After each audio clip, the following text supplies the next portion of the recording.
अध्याय 1971 दीर्घायु आपदा। वे लोग कहाँ थे? शेहाव अमर राजाओं को कुछ पता चलने के डर से यह बात जोर से नहीं कह सका। अपने स्तर पर उन सभी के पास स्वर्ग पहुंचने के तरीके थे। ये दुनिया वाकई बहुत अव्यवस्थित थी, खून और हड्डियां अंतहीन रूप से ढेर हो गई थीं। चाहे वह हैरी बॉल हो या बड़ा लाल पक्षी और अन्य, शेहाव ने उन्हें फिर से बाहर लाने की योजना नहीं बनाई। अगर ऐसा कोई दिन होता जब वह अराजकता को शांत कर सकता और सभी दुश्मनों को वश में कर सकता, तो वे सीलबंद व्यक्ति स्वाभाविक रूप से उसके द्वारा पुनर्जीवित हो जाते। अगर वह युद्ध में मारा जाता तो कोई बात नहीं थी, लेकिन वह अपने पक्ष के लोगों को एक एक करके अपनी जान से मरते हुए नहीं देखना चाहता था। उसे उम्मीद थी कि एक दिन वह इतना मजबूत हो जाएगा कि उनके लिए अभेद्य आश्रय बन सकेगा, सभी दुश्मनों को बाहर रोक सकेगा। मेरा परपोता, मैं सचमुच आशा करता हूं कि वह एक दिन दिखाई देगा। दादाजी 15 इतने खुश थे कि उनके आंसू लगभग बह निकले। साथ ही उसे चिंता भी हुई। वह कैसे नहीं समझ पाया कि दुनिया के तौर तरीके कितने भयानक हैं। एक बार जब वह वापस लौटेगा तो यह भयंकर युद्धों का संकेत होगा, जिसमें अंत तक खूनी संघर्ष होगा। उनके पोते शेहाव पहले से ही इस महान अराजकता की अग्रिम पंक्ति में थे। क्या ऐसा हो सकता है कि उनके परपोते को भी आगे आकर इसमें शामिल होना पड़े? शिजोंगटियन की खुशी के बाद उसे डर की लहर महसूस हुई। वह वास्तव में डर गया था कि एक दिन शेहाव पिता और पुत्र की जोड़ी युद्ध के मैदान में मर जाएगी, वहीं दफन हो जाएगी। ऐसा नहीं होगा। मेरा पोता सबसे ताकतवर है, मेरा परपोता भी कमजोर नहीं होगा। वे सभी ठीक रहेंगे, इस बड़ी अराजकता को शांत करने में सक्षम होंगे। शिजोंगटियन ने खुद को आश्वस्त करने के लिए कहा। अमन ने किनारे से सलाह दी, दादाजी, वह छोटा लड़का जल्दी या बाद में प्रकट होगा और उसे अमर राजा बनना चाहिए। यह एक खुशी की बात है, इसलिए आपको ज्यादा चिंता करने की जरूरत नहीं है। वह दुबली पतली और सुंदर, मधुर स्वभाव वाली और शांत स्वभाव वाली थी। इतने सालों के बाद भी वह हमेशा शेहाव के गुफा निवास के पास ही रहती थी, इस उम्मीद में कि वह किसी तरह उसकी मदद कर पाएगी। भले ही शेहाव स्वयं बहुत पहले ही अमर राजा बन चुका था, लेकिन मन ने कभी इसकी परवाह नहीं की थी। वह हमेशा उसे एक अतीत व्यक्ति के रूप में ही देखता था। अमान, मैं तुम्हें, दादाजी और कुछ अन्य पुराने दिव्य जनरलों को सील करना चाहता हूँ। क्या आप सभी तैयार हैं? शेहाव ने धीरे से पूछा। क्या तुम्हें भरोसा नहीं है? अमन ने उसे धीरे से देखा। वास्तव में वह अंदर ही अंदर कांप रही थी। शेहाव का इतना चिंतित होना, क्या इसका मतलब यह था कि स्थिति और भी गंभीर होती जा रही थी? जल्द ही कुछ बड़ा होने वाला था। यहाँ तक कि शेहाव जैसे शक्तिशाली व्यक्ति को भी अपने आसपास की कुछ बातों को लेकर चिंता थी। ये बहुत गंभीर था, जिससे अमान और दादाजी 15 दोनों चिंतित चेहरे पर दिखे। हाँ, बिल्कुल नहीं। ठीक है, आप सभी बस इंतजार करें और मुझे दुनिया पर हावी होते हुए देखें, बस इस तूफान को गुजरते हुए देखें। शेहाव ने वीरता से कहा। अब उन्हें सील करने का सुझाव नहीं दिया। शाही दरबार में कुछ दिव्य सेनापति और पुराने सैनिक हैं जिन्हें आप बंद कर सकते हैं और उन्हें शांतिपूर्वक समृद्ध काल तक जीने की अनुमति दे सकते हैं। अमान ने सुझाव दिया। शेहाव ने सिर हिलाया। मैं किन हाव को ढूंढने जा रहा हूँ। जब उसने यहाँ तक कहा तो शेहाव का चेहरा थोड़ा ठंडा हो गया। क्या ऐसा हो सकता है कि किसी ने उसके भाई के खिलाफ कार्रवाई करने की हिम्मत की हो? क्या ये वास्तव में लंबी आयु की आपदा थी? उनकी राय में किन हाव के पास एक रहस्यमय अमर हड्डी थी जो लालच के लायक थी। हालांकि क्या इसमें अमर राजा शामिल होंगे? अमर वान कहाँ चले गए? शेहाव ने खुद से पूछा। जब से वह अमर क्षेत्र में आया था उसने इन परिचितों पर थोड़ा ध्यान दिया था। उनमें से कुछ तो वास्तव में गायब हो गए थे, इसलिए उसने उन्हें कभी नहीं देखा। उन्हें यह भी संदेह था कि किन हाव के लापता होने का कुछ लोगों से संबंध हो सकता है। अंत में उन्होंने पान राजा, हुन्युवान अमर राजा और अन्य लोगों को आमंत्रित किया और उनसे मार्गदर्शन मांगा कि अमर क्षेत्र में कौन सी रहस्यमय शक्तियां हैं जो सबसे अधिक संदिग्ध हैं। वह इन दोनों के साथ बाहरी लोगों जैसा व्यवहार नहीं करता था, इसलिए वह हमेशा बहुत सीधे तरीके से बात करता था, किसी से सलाह लिए बिना ही पूछ लेता था।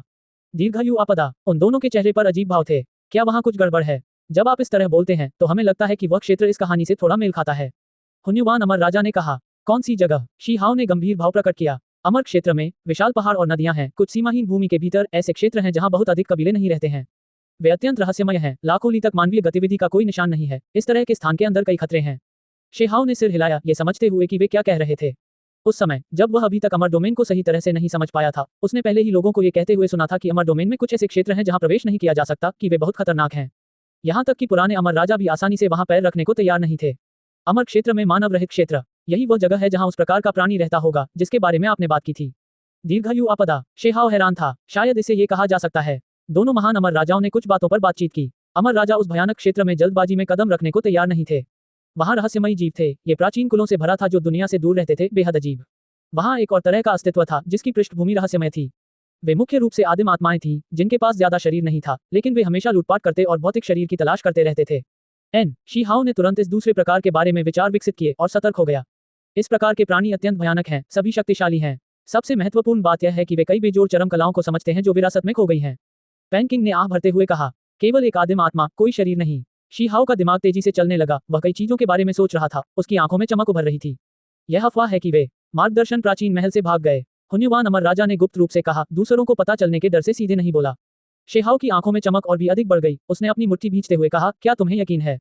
ये महज अटकलें हैं। पैनकिंग ने कहा। गाइडेंस प्राचीन महल किस तरह का स्थान था? यह अंधकार भूमि से जुड़ा हुआ था। शेहाव वास्तव में एक मार्गदर्शन प्राचीन महल को नष्ट करना चाहता था और उसका उचित शोध करना चाहता था। हालांकि वह एक भी नहीं ढूंढ सका।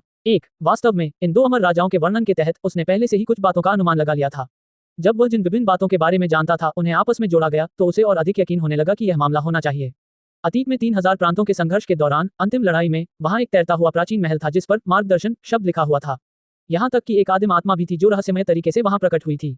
इसके अलावा जिस रसातल में दफन पृथ्वी की उत्पत्ति प्राचीन कलाकृति दफन थी, वह स्थान भी अत्यंत रहस्यमय था। वहां ऐसे लोग थे जिन्होंने आदिम आत्माओं को अंधेरे शून्य से भागते देखा था। इसके अलावा जब उसने अमर ऊर्जा की दूसरी किरण विकसित की तो वह अंधेरे की जेल में भी घुस गया और वहां लगभग मर गया। वह वहां लगभग मौत के मुंह में फंस गया था, लेकिन अंततः उसने खुद को बांधने वाली बेड़ियों से आजाद होने के लिए संघर्ष किया। शीहाओ हमेशा इस बात पर विचार करता था कि क्या अंधकार की भूमि में ऐसे प्राणी हैं जो स्वतंत्र होकर संघर्ष कर सकते हैं। अब ऐसा लग रहा था कि मामला सचमुच ऐसा ही था। दोनों अमर राजाओं ने उसे कई बातें बताईं, उनमें से कुछ विचित्र थीं और कुछ डरावनी बातें थीं। ऐसा इसलिए था क्योंकि वहां कुछ विशालकाय लोग थे जिन्होंने वहां कार्य किया, वहां के प्राणियों को वश में किया और कुछ डरावनी चीजें खोजी। कुछ आदिम आत्माएं हैं जो इतिहास में प्रसिद्ध विशेषज्ञ थीं, लेकिन अब पूरी तरह से अलग हो गई हैं। वे विरोधाभासी, अराजक, डरावनी हैं। पैनकिंग के स्पष्टीकरण के अनुसार ऐसा प्रतीत होता था कि वे परस्पर एक दूसरे को खा गए थे, मानो कई प्रसिद्ध असाधारण व्यक्ति एक में विलीन हो गए हों। शेहाओ ने ठंडी सांस ली। उसने एक संभावना के बारे में सोचा, क्या ये हो सकता है कि अंधेरे की जेलें आपस में जुड़ी हुई हों? फिर जब वे दबी हुई आदिम आत्माएं मिलती तो वे एक दूसरे को खा जाती। बाद में एक विशालकाय व्यक्ति रहस्यमय तरीके से मर गया और फिर कुछ लोगों ने इसकी जांच करने की हिम्मत की। पैनकिंग ने कहा, उसकी अभिव्यक्ति गंभीर थी। वे भयानक आदिम आत्माएं दुनिया भर में अवशेषों की तलाश कर रही थी, अमर राजाओं के ताबूत खोद रही थी। कुछ का कहना है कि वे अपने पिछले शरीर, सार, रक्त और अन्य चीजों की खोज कर रहे हैं। हुन्युवान अमर राजा ने आगे कहा। कई साल बाद शेहाओ अपने रास्ते पर चला गया। वह अकेला नहीं गया, बल्कि अपने साथ शाही दरबार के कुछ सबसे शक्तिशाली लोगों को भी लाया।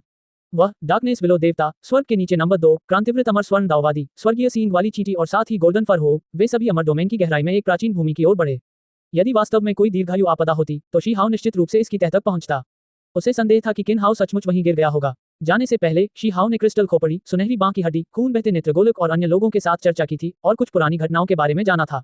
अब उसने कई महान अमर राजाओं को सीधे अमर क्षेत्र की गहराई में ले आया, एक निर्णायक लड़ाई लड़ने में संकोच नहीं किया। कई गाइडेंस प्राचीन महल हैं। एक को पहले अमर डोमेन सिस्टम के संस्थापकों ने नष्ट कर दिया था और दूसरा 3000 प्रांतों की लड़ाई के दौरान दिखाई दिया था। अध्याय 1972 राक्षस। अमर राज्य की गहराई में लाल धरती अंतहीन रूप से फैली हुई है, जीवन का कोई निशान दिखाई नहीं देता। एक और क्षेत्र था जहां घास का एक भी डंठल नहीं था, उजाड़ का विस्तार। इस जगह में सार ऊर्जा की कमी थी, यह अमर उत्थान भूमि की तरह बिल्कुल भी नहीं थी। कुछ क्षेत्र तो ऐसे भी थे जिन्हें दूर से देखने पर ऐसा लगता था कि वे चांदी में लिपटे हुए हैं, मानो वहां शुद्ध सफेद बर्फ हो, कोई और रंग दिखाई नहीं दे रहा हो। ये शांत और खामोश था, मौत की आभा से भरा हुआ। ऐसा इसलिए था क्योंकि वहां बर्फ की तरह सफेद हड्डियां थीं जो एक विस्तार में जुड़ी हुई थी, जो हड्डियों का समुद्र बन गई थी।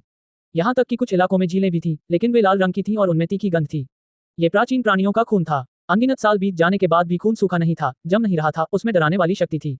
ये वास्तव में अमर क्षेत्र की गहराई थी, एक ऐसी जगह जहां अनेक विचित्रताएं थीं, एक ऐसी जगह जहां हत्या की बड़ी मंशा थी। शेहाओ आ गया। वह स्वयं यहाँ आए तथा अपने साथ डार्कनेस विलो देवता, स्वर्ग के नीचे नंबर 2, क्रांतिवृत अमर स्वर्ण दाववादी, स्वर्गीय सींग वाली चींटी, स्वर्ण फर हो और अन्य को लेकर आए। ऐसा कुछ पहले कभी नहीं हुआ था। इतने सालों के बाद चाहे वह किसी भी पक्ष के खिलाफ लड़े, शेहाओ हमेशा अकेले ही आगे बढ़े, लेकिन अब वह अपने साथ कई शक्तिशाली व्यक्तियों को लेकर आए। ये पूरी तरह से अभूतपूर्व था। यह एक पत्थर का जंगल था, शांत और शांतिपूर्ण। चारों ओर विशाल चट्टानें बिछी हुई थीं। वहां दुबके हुए बाघ थे, कुंडलित ड्रैगन चोटियां थीं।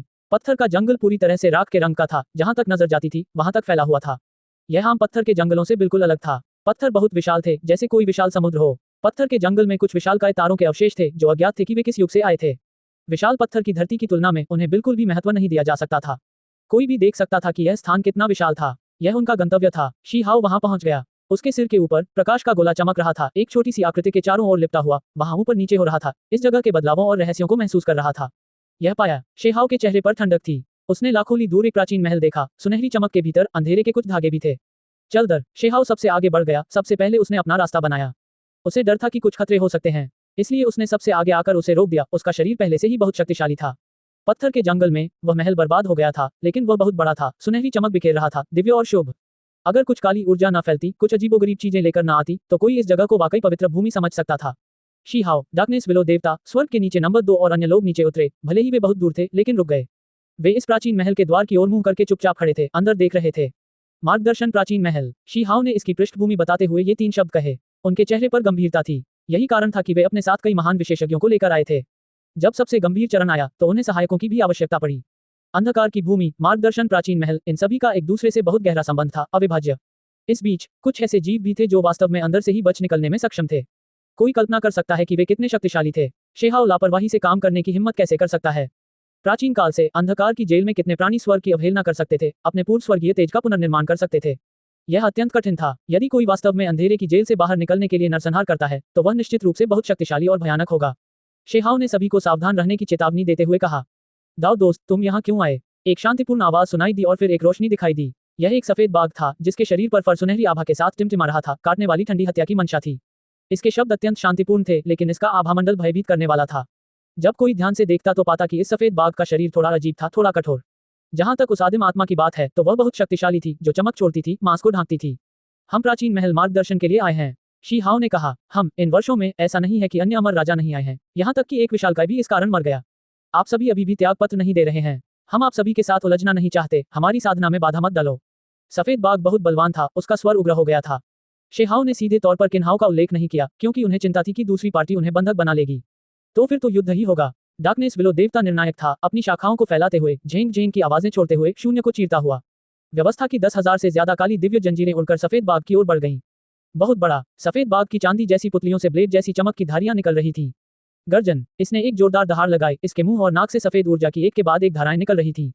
ये गेंग गोल्ड ऊर्जा थी। सफेद बाघ ने हमला किया। ये पहले अमर क्षेत्र में एक शक्तिशाली और प्रसिद्ध अधिपति था। हालांकि अब इसमें गिरावट आई है, क्योंकि पिछले सफेद बाघ अमर राजा अंधेरे में गिर गए, अंततः मर गए।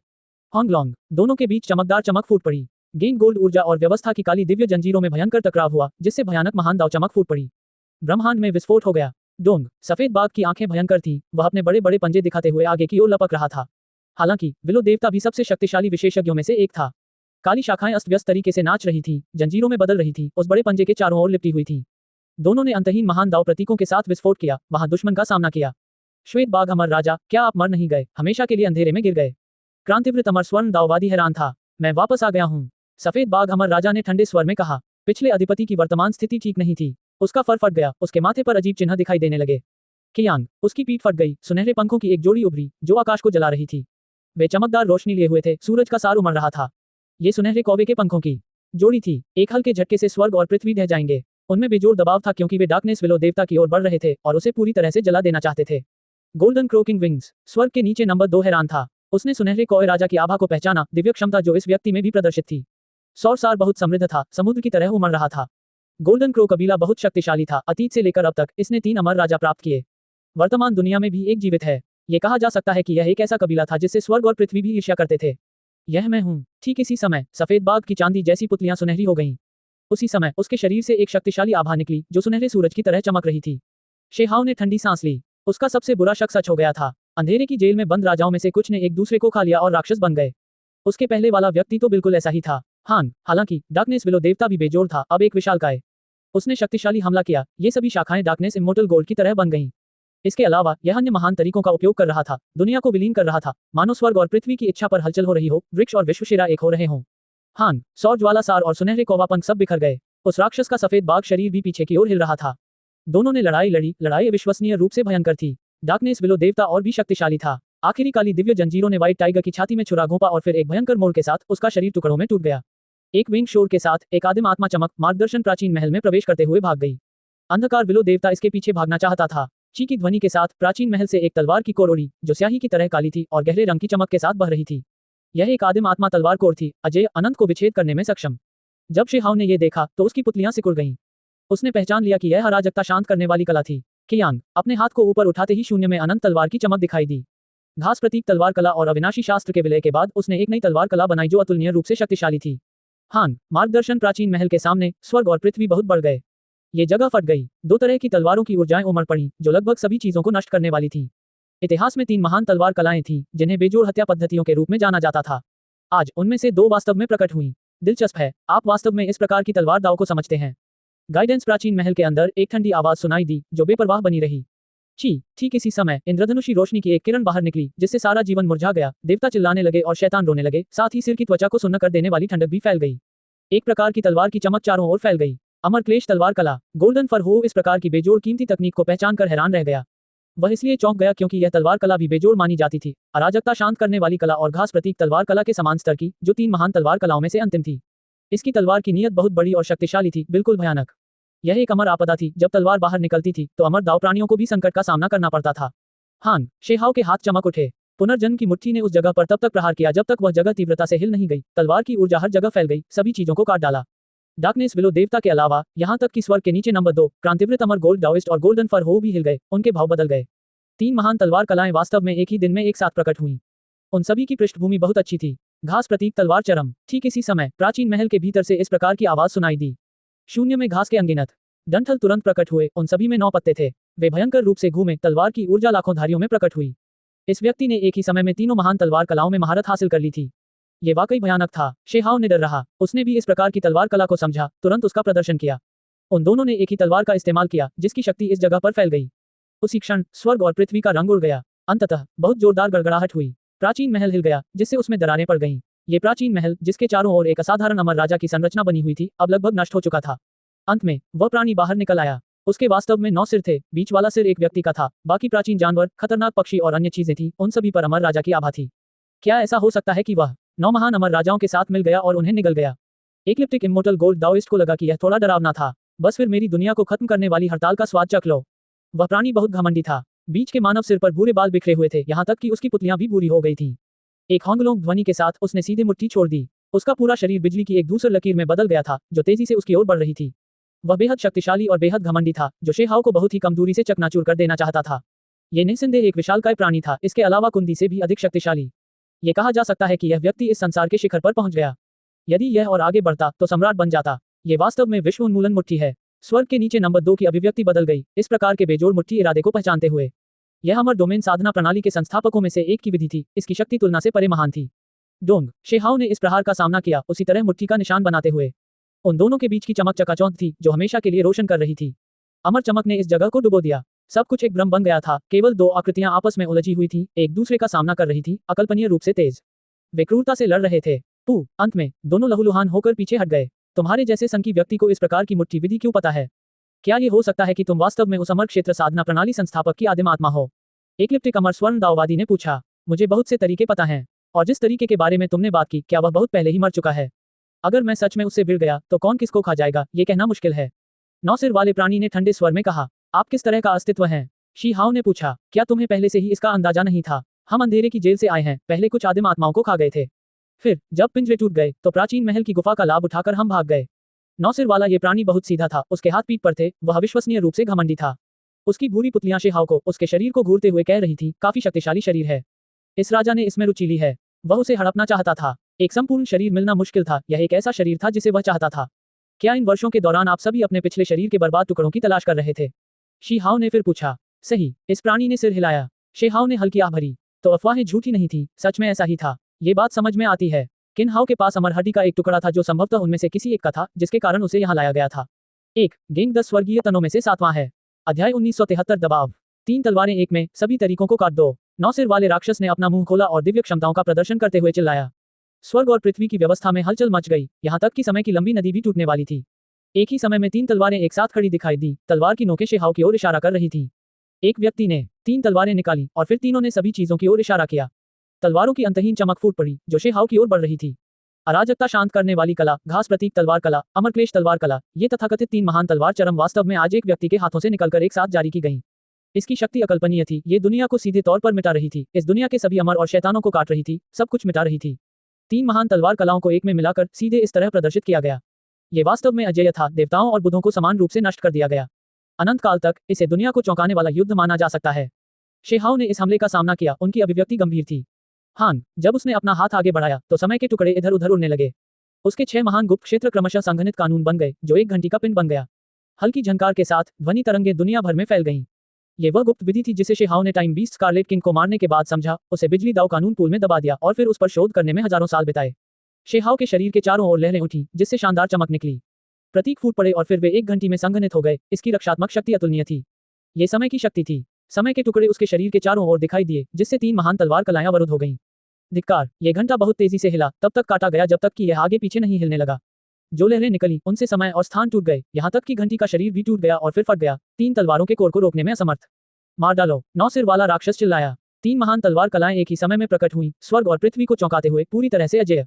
शेहाओ ने ठंडी सांस छोड़ी। भले ही उसने स्वीकार किया कि ये 3 महान तलवार कलाएं एक चरम हत्या पद्धति का निर्माण करती हैं, इसका मतलब यह नहीं था कि उसके पास उनसे निपटने का कोई तरीका नहीं था। इस समय उसके 6 महान गुप्त क्षेत्र एक ही समय में चमक उठे, अनियमित दृश्य जो स्वर्ग को चौंकाने वाले लग रहे थे। वहां सुनहरे महान दाव दिव्य कमल थे जो स्वर्ग को भर रहे थे, एक साथ दिखाई दे रहे थे और कमल के फूल पैदा कर रहे थे। जिस क्षण ये सुनहरे फूल खिले, उन्होंने आकाश को चीर दिया, जिससे तलवार की अंतहीन चमक अवरुद्ध हो गई। कमल के फूलों पर बैठे हुए एक के बाद एक उनकी प्रतिकृतियां प्रकट हुई, मूर्त आकृतियां बन गईं। उनकी उपस्थिति गरिमापूर्ण थी, उनके मुंह से सूत्र निकल रहे थे, हाथ कानून के निशान बना रहे थे, आगे की ओर प्रहार कर रहे थे। यह एक अद्वितीय हमला था। ये शेहाव की सार ऊर्जा, जादुई शक्ति, दाव कौशल और अन्य चीजों, अनंत शक्तियों का विमोचन था। मरना, 9 सिर वाले राक्षस की अभिव्यक्ति बदल गई। अन्य 8 सिर भी उसी समय हिले, प्रत्येक ने बेजोड़ गुप्त तरीके दिखाए। एक सिर काले ड्रैगन में बदल गया, आकाश गुंबद को चीरता हुआ, दूसरा सिर चमक उगलता हुआ ताओटी में बदल गया, सभी चीजों को खा गया, सभी जीवन को मिटा दिया। एक और प्राणी। इस समय सभी प्रकार की गुप्त विधियां और विभिन्न दिव्य क्षमताएं प्रस्फुटित हुईं। इस राक्षस ने पहले एक से ज्यादा विशेषज्ञों को खा लिया था। वे सभी एक साथ मिल गए थे, अजीब और डरावने। अभी वे शेहाव को नष्ट करने के लिए हर संभव कोशिश कर रहे थे। ये दिग्गजों के विरुद्ध लड़ाई थी, सबसे बड़ी लड़ाई। शेहाव द्वारा निर्मित अनियमित दृश्य उसकी सार ऊर्जा, जादुई शक्ति और दाव कौशल के साथ विलीन हो गए। उसके लिए ये भी एक प्रकार का परीक्षण था। अगर वह दुश्मन को नहीं मार सकता था और इसके बजाय अभिभूत हो जाता था तो बहुत बड़ा खतरा होगा। इस समय दोनों पक्षों ने अपनी पूरी ताकत झोंक दी है तथा अपनी ताकत को सीमा तक बढ़ा दिया है। मारना, शेहाव ने एक जोरदार दहाड़ लगाई। उसके 6 महान गुप्त क्षेत्रों में से अंतिम गुप्त क्षेत्र वास्तव में स्वर्ग की जलती हुई लपटों जैसा बन गया। शेहाव के सिर के ऊपर की वह ज्वाला भड़कने लगी। वह छोटी सी आकृति अचानक हिल गई। उसने तलवार की कोर को सहारा दिया, समय और स्थान की सीमाओं को चीरते हुए, मानो वह दुनिया से बाहर खड़ा हो और भयंकर रूप से काट रहा हो। उस छोटी सी आकृति ने अनंत तलवार का कोर उठाया और अचानक एक क्रूर प्रहार किया। ऐसा लग रहा था कि यह इस दुनिया का हिस्सा नहीं है। समय और स्थान की बेड़ियों को अनदेखा करते हुए यह बहुत तेज गति से आगे बढ़ रहा था। यह दुनिया की दीवारों को चीरता हुआ तेजी से आगे बढ़ रहा था। यदि कोई ध्यान से देखे तो ऐसा प्रतीत होगा कि समय उल्टी दिशा में बह रहा है, मानो सब कुछ विपरीत दिशा में जा रहा है। ऐसा कुछ भी नहीं था जिसे चिरस्थायी अमर तलवार काट न सके। इसने स्वर्ग और पृथ्वी को चीर दिया, 3 महान तलवार कलाओं की प्रतिध्वनि से उत्पन्न अंतहीन चमक को चीर दिया, उसके बाद आने वाली कीमती तकनीकों को चकनाचूर कर दिया, 9 सिर वाले राक्षस को काट डाला। खून की चमक उड़ गई। इस विश्वव्यापी आघात के तहत 9 सिर वाले प्राणी ने एक दबी हुई कराह निकाली, उसका शरीर उड़ गया। उसके 9 सिर लगभग पूरी तरह से कटे हुए थे। हॉर्न की आवाज के साथ उसने अपनी मुट्ठियों को जोर से लहराया, मुट्ठी की तकनीकें जारी की, उनमें से विश्व उन्मूलन मुट्ठी, सच्चा ड्रैगन पंजा। दृश्य भयानक था। धिक्कार, चारों तरफ चिंगारियां उड़ने लगी। अनंत तलवार कोर का अंतिम हमला रोक दिया गया। वह चमकती हुई छोटी आकृति हिल गई। उसके पास तलवार कोर के साथ जल्दी से वापस लौटने के अलावा कोई विकल्प नहीं था। अच्छा, उस 9 सिर वाले राक्षस ने ठंडे स्वर में कहा। उसे शेहाव द्वारा अचानक किए गए हमले से झटका और गुस्सा आ रहा था, लेकिन साथ ही वह थोड़ा प्रशंसा भी कर रहा था। वास्तव में शेहाव ने उसे लगभग काट डाला था। इस प्रकार के तरीके अन्य अमर राजाओं से बेहतर थे, जिससे इसे अभी मृत्यु का खतरा महसूस हुआ। इसकी आदिम आत्मा को किसी ने लगभग काट डाला था। शेहाव की सांसें तेज हो गई थी, उसकी छाती तेजी से ऊपर नीचे हो रही थी। अभी अभी उसका सेवन बहुत ज्यादा था। अगर कोई और होता तो वह उसका मांस काट देता, यहाँ तक कि उसकी मूल आत्मा भी फाड़ देता। उसने कभी उम्मीद नहीं की थी कि यह 9 सिर वाला राक्षस इतना शक्तिशाली होगा। यहाँ तक कि स्वर्ग के नीचे नंबर 2 गोल्डन फर हो और अन्य लोग भी हैरान थे। उन्हें ऐसा लग रहा था जैसे उनका सामना किसी बेजोड़ पुराने राक्षस से हो गया हो। कोई आश्चर्य नहीं कि वह यहीं रह गया, किसी ने उसे नाराज करने की हिम्मत नहीं की। होंगलोंग, शेहाव के आसपास सुनहरे महान दाव कमल के फूल खिले हुए थे, साथ में समय की महान नदी भी बह रही थी। ऐसा लग रहा था मानो वे दिव्य कमलों को सींच रहे हों, जिससे वे और भी अधिक चमकदार हो गए हों। हालांकि कमल के फूलों पर शेहाव की कोई आकृति नहीं थी। वहां केवल ऊपर बैठा एक अस्पष्ट जादुई प्रक्षेपण था। कुछ समय पहले ही उसका सार रक्त, दाव कौशल और अन्य चीजें सभी ने कमल के फूलों के साथ मिलकर विनाशकारी शक्ति का रूप ले लिया था। हालांकि यह उसके अपने शरीर पर भी बहुत भारी पड़ रहा था। अब ये विशुद्ध अनियमित दृश्य शत्रु का प्रतिरोध तो कर सकते थे, लेकिन इनसे उसकी शक्ति उतनी समाप्त नहीं होती थी। दोबारा 9 सिर वाला राक्षस चिल्लाया और खुद को नीचे फेंक दिया। दुनिया को झकझोर देने वाला महायुद्ध शुरू हो गया। ये जगह प्राकृतिक नियमों से डूब गई, समय के टुकड़ों से घिर गई। फिर सभी प्रकार के हथियार उड़े, वे सभी अमर राजा के हथियार थे। धिक्कार, स्कारलेट किंग की समय घंटी, एओचेंग की तलवार के पंख, ताइशी का स्वर्गीय भाला और अन्य सभी प्रकार की जादुई कलाकृतियां शेहाव द्वारा बाहर लाई गईं। ये शेहाव द्वारा अनुभव की गई सबसे कठिन लड़ाई थी, अमर राजा बनने के बाद पहली महान लड़ाई। ये व्यक्ति विदेशी राज्य के कुंदी, एक प्राचीन विशालकाय से भी अधिक दुर्जय था। कुंदी विदेशी क्षेत्र में वर्तमान नंबर 1 विशेषज्ञ था। यदि क्षेत्र सागर में जीव वापस नहीं लौटे तो वह बेजोड़ था। हालांकि अब अमर क्षेत्र की गहराई में वास्तव में इस प्रकार का संकी था, जो शेहाव के खिलाफ समान रूप से लड़ रहा था। दोनों पक्षों ने खून की खांसी की। राक्षस ने दहाड़ लगाई, उसकी आदिम आत्मा ने शुभ चमक छोड़ी। एक के बाद एक जीव उसके भौहों के बीच से निकल आए। ये वही प्राचीन विशेषज्ञ थे जिन्हें उसने खा लिया था। अब वे रूप धारण कर उभर रहे थे। जहां तक शेहाव का प्रश्न है, उसने स्वयं को सहारा देने के लिए अवतार परिवर्तन महान विधि का प्रयोग किया। अंत में दोनों पक्षों ने एक बार फिर बड़ी मात्रा में खून उगला, उनकी आदिम आत्माएं मानो जल रही थीं। इस युद्ध ने आकाश के नीचे की दुनिया को चौंका दिया। सभी तरफ से अमर राजा ध्यान दे रहे थे। जब शेहाव के सभी तरीके समाप्त हो गए तो अंत में उसने तलवार का कोर पकड़ लिया, लड़खड़ाते हुए आगे बढ़ा, लगातार दूसरे पक्ष के 2 सिर काट दिए, 2 महान आदिम आत्माओं को फाड़ दिया। रुकना, राक्षस चिल्लाया। इसने एक आदिम आत्मा को विस्फोटित कर दिया, जिससे स्वर्ग और पृथ्वी कट गए। महान दाव प्रतीक फूट पड़े। ये तेजी से पीछे हट गया, जिससे शेहाव और खुद के बीच की दूरी बढ़ गई। इस युद्ध में उन्होंने कई हजार बार लड़ाई लड़ी। इस दृश्य के सामने आने से पहले दोनों ने अपने सभी तरीकों का इस्तेमाल किया। अंत में राक्षस एक बाल से भी कमतर था। ये देखकर वह हैरान रह गया। यह कोई एक प्राणी नहीं था, बल्कि 9 महान चरम विशेषज्ञों का एक समूह था। इन व्यक्तियों में दिग्गजों की कमी नहीं थी। हालांकि यह अतुलनीय रूप से शक्तिशाली पहचान थी जो फिर भी पराजित हो गई। ये कहा जा सकता है कि वह इतने वर्षों के बाद शी हाओ का सबसे शक्तिशाली शत्रु था। क्या तुम कुछ और कहना चाहते हो? शी हाओ ने अपने होठों के कोनों से खून पोंछते हुए पूछा। प्राचीन महल के अंदर से कई जीव बाहर निकले, सभी भयानक आभा छोड़ रहे थे।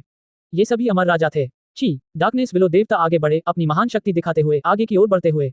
उसी समय स्वर्गीय सींग वाली चींटी, गोल्डन फर हो, एक्लिप्टिक अमर गोल्ड डाओइस्ट और अन्य सभी आगे बढ़े और आगे बढ़े।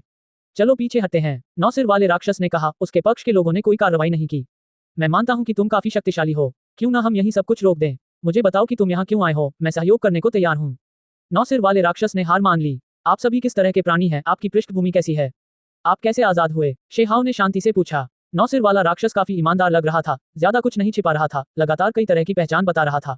वे सभी आदिम आत्माओं का विलय थे। कॉइन एल्डर और बर्ड ग्रैंडपा दोनों ही दंग रह गए। ऐसा इसलिए था क्योंकि वे सभी लोग इतिहास के सबसे प्रतिभाशाली विशेषज्ञ थे। वे सभी स्वर्ग के अमर राजा थे जिन्होंने अपने युग पर प्रभुत्व जमाया, तथा उनके बीच गौरवशाली दिग्गजों की कोई कमी नहीं थी। ये स्थितियां बहुत डरावनी थी। हम इसलिए आजाद हो पाए क्योंकि हम बेजोड़ हैं, यह नहीं कि डार्कनेस जेल रह गई जिससे रहस्यमय तरीके से नुकसान हुआ। फिर हमें पता चला कि यह गाइडेंस प्राचीन महल गिर गया। इन शब्दों को सुनकर शी हाओ के लिए भी शांत रहना मुश्किल हो गया।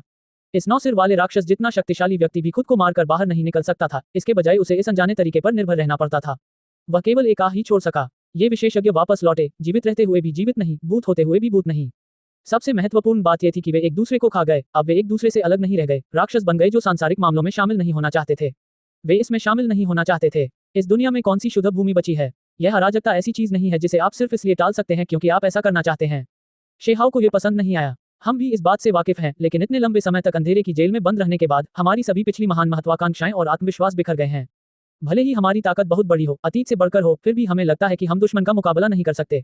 9 सिर वाले राक्षस ने आह भरते हुए कहा। ऐसा कहते हुए उसे एक तरह की हार का एहसास हो रहा था। इसके अलावा उसने कहा कि भले ही शेहाओ मजबूत था, लेकिन अंत में सब कुछ फिर भी कुछ नहीं हो जाएगा, कि वह अभी भी पर्याप्त नहीं था। ऐसा इसलिए था क्योंकि डार्कनेस प्रिजन और गाइडेंस एंशिएंट पैलेस दोनों ही एक तरह की कानून और व्यवस्था थे जो उन्हें दबा रहे थे।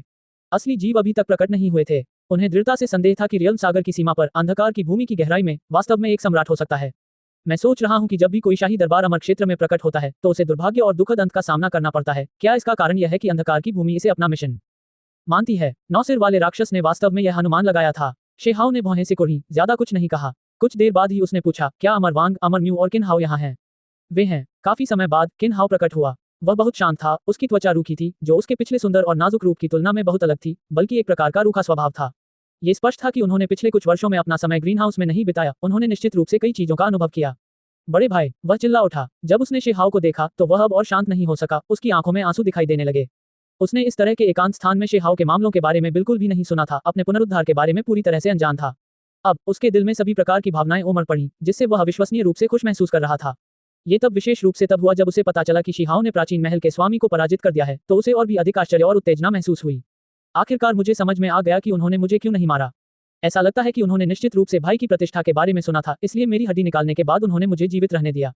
किन हाओ ने आह भरते हुए कहा। अमर वांग कहाँ है? शेहाओ ने किन हाओ को सांत्वना देने के बाद अचानक मुड़कर 9 सिर वाले प्राणी की ओर देखा।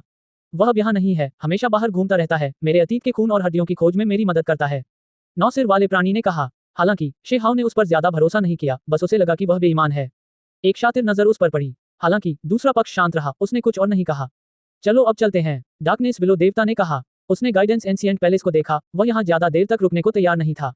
शेहाओ ने सिर हिलाया। वह किन हाओ को अपने साथ ले आया और चला गया। स्वाभाविक रूप से उसे इस 9 सिर वाले राक्षस पर पूरी तरह भरोसा नहीं था, लेकिन लड़ाई जारी रखना एक अच्छा विचार नहीं लगा।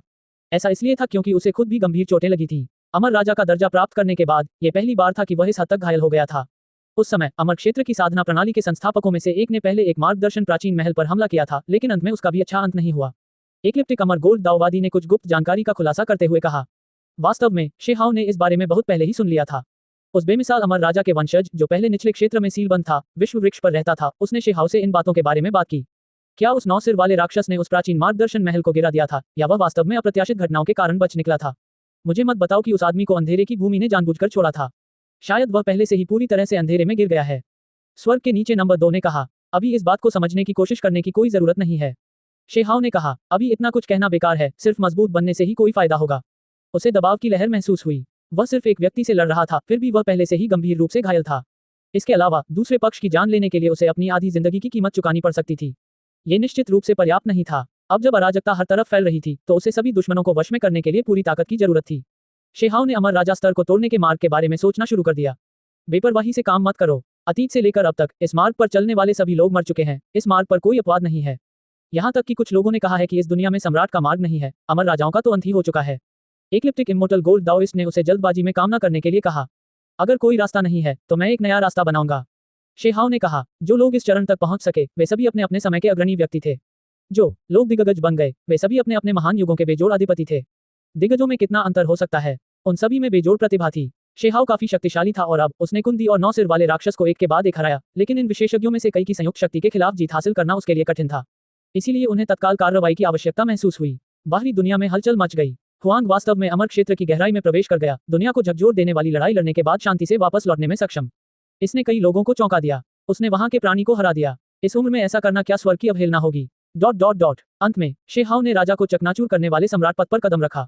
महान निर्णायक युद्ध होने वाले हैं। रियल सी की सीमाओं पर सब कुछ उजागर होने वाला है। मैं अभी जिस तरह से युद्ध में शामिल हो रहा हूं, मैं उसमें शामिल नहीं हो सकता। मुझे और अधिक मजबूत बनने की आवश्यकता है, उस हद तक कि मैं सभी दुश्मनों को दबा सकूं। ऐसा इसलिए था क्योंकि कुछ दृश्य ऐसे थे जिनकी वह पहले से ही कल्पना कर सकता था। शेहाओ को स्पष्ट रूप से समझ में आ गया था कि एक बार जब महान युद्ध छिड़ जाएगा तो कुछ दिग्गज एक साथ मिलकर अपना रास्ता बना सकते हैं। यह इस हद तक था कि अमर राजाओं और पतित अमर राजाओं के समूह मिलकर उसे मारने की कोशिश करते थे। उस समय आकाश ढह जाएगा और पृथ्वी फट जाएगी। यहाँ तक कि अमर राज्य भी नष्ट हो सकता है। उसके पक्ष के लोगों की तो बात ही छोड़िए। साथ ही उसे सबसे बड़ा डर यह महसूस हो रहा था कि अगर कोई सच्चा बेजोड़ प्राणी अंधकार की भूमि से बाहर निकल आए तो उसे क्या करना चाहिए, उसे उसका सामना कैसे करना चाहिए। अध्याय 1974 हार। बाहरी दुनिया में सभी दिशाओं से अमर राजा लंबे समय तक अवाक रह गए। हुआंग अमर डोमेन की गहराई की ओर अपना रास्ता बनाता हुआ आगे बढ़ा। वह उस प्राणी का सामना करने के बाद भी एक टुकड़े में निकल सकता था जो उस अंधेरे प्राचीन महल से भाग गया था। ये वास्तव में ऐसा ही था। उसने ये सब केवल अपनी ताकत पर भरोसा करके किया। वह अपने प्रतिद्वंद्वी को हराकर विजयी होकर लौटा। कई लोग यहाँ आकर इसके बारे में पूछना चाहते थे ताकि पता चल सके कि आखिर इसमें किस तरह का रहस्य है। हालांकि उन्हें अप्रत्याशित रूप से पता चला कि हुआंग एकांतवास में चला गया है। अब एकांत में खेती करते हुए क्या उसकी नींव को नुकसान पहुंचा है? उसे घायल होना चाहिए था। हालांकि ऐसी भी अफवाहें हैं कि वह राजा स्तर को तोड़कर सम्राट बनना चाहता है। अमर क्षेत्र में ठंडी हवा के अंदर जाने की आवाजें सुनी जा सकती थी। यहाँ तक कि अमर राजा भी यह सूचना सुनकर हिल गए। वे सभी एक के बाद एक उठे, तारों वाले समुद्र की ओर देखते हुए जहां हुआंग था। वे अवाक थे, उनकी अभिव्यक्तियां अत्यंत गंभीर थीं। ये किस तरह का बाद की पीढ़ी का विशेषज्ञ था? इतनी बहादुरी से उठकर सभी विरोधियों को इस तरह परास्त करके क्या वह अब एक और कदम आगे बढ़ाने वाला था? चाहे अमर राजा हो या अमर क्षेत्र के दिग्गज, वे सभी लंबे समय से अमर राजा क्षेत्र में फंसे हुए थे। कुछ जीव पूरे एक महान युग तक यहाँ रहे, आगे का रास्ता देखने में असमर्थ। ऐसे भी लोग थे जिन्होंने इस बाधा को तोड़ने की कोशिश की, नए आसमान का स्वाद चखने के लिए अपनी सारी ताकत झोंक दी। हालांकि यह अफसोस की बात थी कि अंत में वे सभी मर गए। कुछ अन्य प्राणी भी थे जो इस दुनिया में कोई भविष्य नहीं देख पा रहे थे, इसलिए उन्होंने अंततः समुद्र की ओर प्रस्थान करने का निर्णय लिया तथा वे रियल सागर को पार करके दूसरे किनारे पर पहुंचने की इच्छा रखते थे। हालांकि वह समुद्री रास्ता भी उतना ही खतरनाक था। उनमें से लगभग सभी असफल रहे, कोई भी सम्राट कभी वापस नहीं लौटा। क्या हुआंग सब कुछ दांव पर लगाने जा रहा है? वह अभी भी बहुत छोटा है, उसे कुछ समय तक संचय करते रहना चाहिए। अगर वह इतनी जल्दबाजी में काम करता है, अगर कुछ अप्रत्याशित होता है तो ये बहुत अफसोस की बात होगी। एक वृद्ध अमर राजा ने कहा। अमर डोमेन के सभी पुराने शैतान चिंतित थे, उन्हें डर था कि वह इस वजह से मर जाएगा। अगर ऐसा हुआ तो अमर डोमेन का नुकसान बहुत ज्यादा होगा। इतने वर्षों के बाद हुआंग ने रियल सागर से आए जीवों का सामना किया था, यहाँ तक कि अकेले ही दिग्गजों का सामना किया था। खूनी लड़ाई के बाद उन्हें मार डाला था और जबरदस्त योगदान दिया था। उसकी ताकत ऐसी थी जिसे सभी देख सकते थे। अब ये वास्तव में मुश्किल समय था, समय समय पर अराजकता फैलती रही, अमर डोमेन की सीमाएं बर्बाद होने वाली थी। अगर हुआंग के साथ कुछ अप्रत्याशित हुआ तो अमर डोमेन एक बेजोड़ अमर राजा को खो देगा। हुआंग की प्रतिष्ठा ने अमर क्षेत्र को बहुत पहले ही हिलाकर रख दिया था। चाहे वह साधारण प्राणी हो या उच्च पद पर बैठे विशेषज्ञ, हर कोई उसके बारे में जानता था। अब शेहाओ एकांत में चला गया, इससे बड़ी लहरें उठी। सभी पक्ष बारीकी से ध्यान दे रहे थे, सभी बेचैनी से इंतजार कर रहे थे। समय बीतता गया, मनुष्यों की नजर में यह बहुत लंबा समय था। हुआंग का नाम धीरे धीरे कान फाड़ देने वाली गड़गड़ाहट से बदलकर किंवदंती बन गया। कोई भी देख सकता था कि यह अवधि कितनी लंबी थी। सच्चे अमर लोग सभी प्रतीक्षा कर रहे थे, लेकिन अंत में वे भी थोड़े थक गए।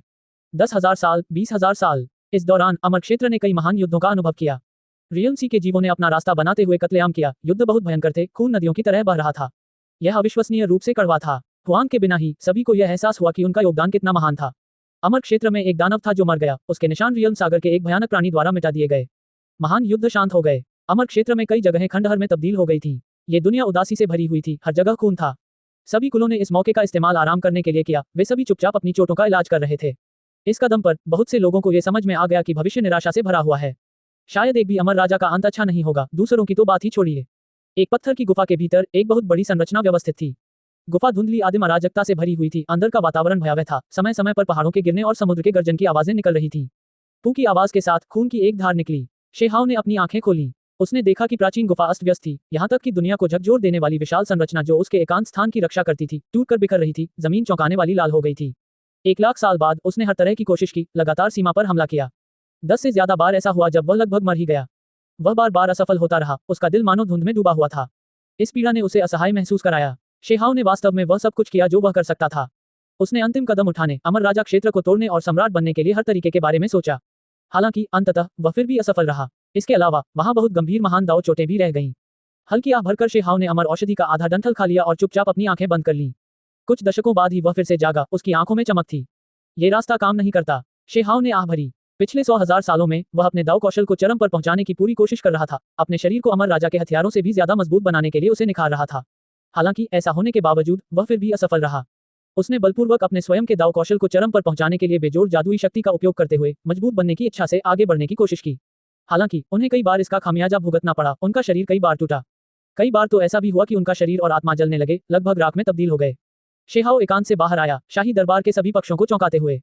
बहुत से लोग तुरंत वहां पहुंचे, यहां तक कि डार्कनेस विलो देवता, गोल्डन फर हो और अन्य लोग भी परिणाम जानना चाहते थे। शेहाओ ने अपना सिर हिलाया। हालांकि उन्होंने बहुत पहले से ही अंदरूनी तैयारियां कर ली थी, फिर भी वे हल्की सी आह भरने से खुद को नहीं रोक पाए। ये बहुत मुश्किल था। जब तक तुम ठीक हो तब तक सब ठीक है, दादाजी 15 शिजोंगटियन ने कहा। उन्हें डर था कि शेहाओ असफल हो जाएगा और इस प्रक्रिया में अपनी जिंदगी बर्बाद कर देगा। ऐसा इसलिए था क्योंकि अतीत से लेकर अब तक जो लोग बलपूर्वक घुसपैठ करने की कोशिश करते थे, उनमें से 90% लोग मर जाते थे। अमर क्षेत्र में सभी पक्षों के विशेषज्ञ हैरान थे। हुआंग अपनी सफलता में विफल रहा, इसका महत्व बहुत बड़ा था। कई अमर राजाओं को लगा कि उनके दिमाग पर एक छाया मंडरा रही है, उन्हें लग रहा था कि सम्राट का मार्ग वास्तव में मौजूद नहीं है। वहीं कुछ लोग हैरान थे। भले ही हुआंग सम्राट के रास्ते पर चलने में विफल रहा, फिर भी वह जीवित रह सकता था। उन्हें यह स्वीकार करना पड़ा कि वह काफी अद्भुत था। इसके बाद शेहाओ ने विभिन्न विशेषज्ञों से मुलाकात की, कुछ अमर राजा मनोरों में गए, उनके साथ बैठकर सिद्धांतों पर विचार किया, सम्राट के पद पर आसीन होने के रहस्यों पर चर्चा की। अन्य राजा स्वाभाविक रूप से तैयार थे। इस प्रक्रिया के दौरान शेहाओ ने उनके साथ कुछ महान विधियों का आदान प्रदान किया। उदाहरण के लिए ट्रू ड्रैगन कीमती तकनीक जो उसने एक पुराने अमर राजा से प्राप्त की थी जो ट्रू ड्रैगन कबीले का हिस्सा नहीं था। उसने इसे क्रिम्सन ड्रैगन को दे दिया। हालांकि अब क्रिम्सन ड्रैगन ने भी उसके खून में निशान खोज लिए थे। दोनों की पुष्टि करने के बाद उसने पाया कि उसने जो खोजा था वह भी सही था। चाहे वह क्रिम्सन ड्रैगन हो या स्वर्गीय सींग वाली चींटी, वे दोनों ही जन्मजात कमजोरियों से पीड़ित थे। उनके जन्म से पहले ही उनके खिलाफ साजिश रची गई थी, लेकिन सौभाग्य से वे बाद में अपनी गलतियों को सुधारने में सक्षम थे। तुलनात्मक रूप से देखा जाए तो अन्य अमर राजा विशेषज्ञों के वंशज जितने भाग्यशाली नहीं थे। शेहाओ ने कई हजार साल इधर उधर भटकते हुए बिताए। ऐसा इसलिए था क्योंकि कभी कभी जब वह अमर राजा के साथ दाव पर चर्चा करता था तो दोनों पक्षों को कुछ लाभ मिलता था और वे तुरंत दाव को समझ लेते थे। कई साल ऐसे ही बीत जाते थे, कभी कभी तो 1 सदी से भी ज्यादा। ये रास्ता असफल हो गया है, इसलिए मुझे कोई दूसरा रास्ता आजमाना चाहिए, शेहाओ ने खुद से कहा। किसी ने नहीं सोचा था कि वह अभी भी आगे बढ़ने का साहस कर सकेगा और अपने पिछले प्रयास में असफल होने के बाद भी इतनी जल्दी जोखिम उठा सकेगा। बस इस बार शेहाओ लो प्रोफाइल रहा, अमर डोमेन को छोड़कर। वह अपने दम पर निकल पड़ा और बर्बाद हो चुके 9 स्वर्गों 10 पृथ्वी पर वापस लौट आया। अतीत की प्राचीन भूमि से गुजरते हुए इन बर्बाद धरती को देखते हुए उसने एक आह भरी। अमर क्षेत्र में प्रवेश किए हुए उसे 8 लाख साल से भी ज्यादा हो चुके थे। ये दुनिया पहले से ही बहुत बदल चुकी थी। शेहाओ निचले लोगों के 8 क्षेत्रों में चला गया। अतीत की वे कब्रें पहले ही खत्म हो चुकी थीं। उसने एक लंबी सांस छोड़ी और इस प्राचीन भूमि में सभी दिशाओं को चुपचाप अपना सम्मान दिया। 9 सिर वाला शेर, उत्कृष्ट सींग ज्योतियान, स्वर्ग मरम्मत मंडप के भूत दादा, पत्थर गांव के वे रिश्तेदार। बहुत ज्यादा समय फिसल गया, साल बेरहम थे। अगर यह नश्वर होता तो बहुत सी यादें बहुत पहले ही मिट चुकी होती, उन्हें याद रखने का कोई तरीका नहीं होता। हालांकि शेहाओ के लिए बीती बातें कल ही घटित हुई लगती थी और अभी भी उतनी ही स्पष्ट थी। फिर वह 3000 प्रांतों में प्रवेश कर गया और फिर 9 स्वर्गों में अपना रास्ता जारी रखा। वे सभी ब्रह्मांड में तैरती हुई बर्बाद प्राचीन भूमियां थीं। उसने अतीत की यादों की तलाश में एक एक करके बलिदान चढ़ाए। क्रूर रक्तपात, खुशी के आंसू, असहाय परिस्थितियां, अतीत की वे घटनाएं जो दिल को झकझोर देती थीं, वे सब हवा के साथ बिखर गईं, इस प्राचीन और पराजित महान धरती में दफन हो गईं। एक प्राचीन भूमि पर शेहाओ रुक गया। उसकी आंखें चमक उठी और वह जलती हुई धरती के विस्तार को घूरने लगा। इसके तुरंत बाद भूमिगत गहराई में एक प्राणी पुनर्जीवित हुआ। फिर उसे जगाया गया और वह भागता हुआ ऊपर आया। ये तुम हो, ये वास्तव में तुम हो। 5 चरण पर्वत बर्बाद हो गया, महान पृथ्वी की गहराई में दफन हो गया। इतने समय के बाद ये हमेशा यहीं रहा, सोता रहा, बाकी दुनिया से कटा हुआ। जब उसने दोबारा शेहाओ को देखा तो वह दंग रह गया, चौंक गया और फिर उसे खुशी महसूस हुई। शेहाओ को आश्चर्य हुआ, अगर उसके दाव कौशल इतने गहरे न होते तो वह अमर राजा क्षेत्र को तोड़ने के रास्ते पर पहले से ही होता। वह यह महसूस नहीं कर पाता कि जमीन के नीचे ठंडा और कठोर पत्थर का टुकड़ा वास्तव में 5 चरण पर्वत था। उसे केवल इतना याद था कि किन परिवार को अतीत में यहाँ होना चाहिए था। अनगिनत वर्ष बीत जाने के बाद अमर किन का निधन हो चुका था। 5 फेस माउंटेन ने अतीत में भी एक महान युद्ध का अनुभव किया था जो यहीं पर गिरा था।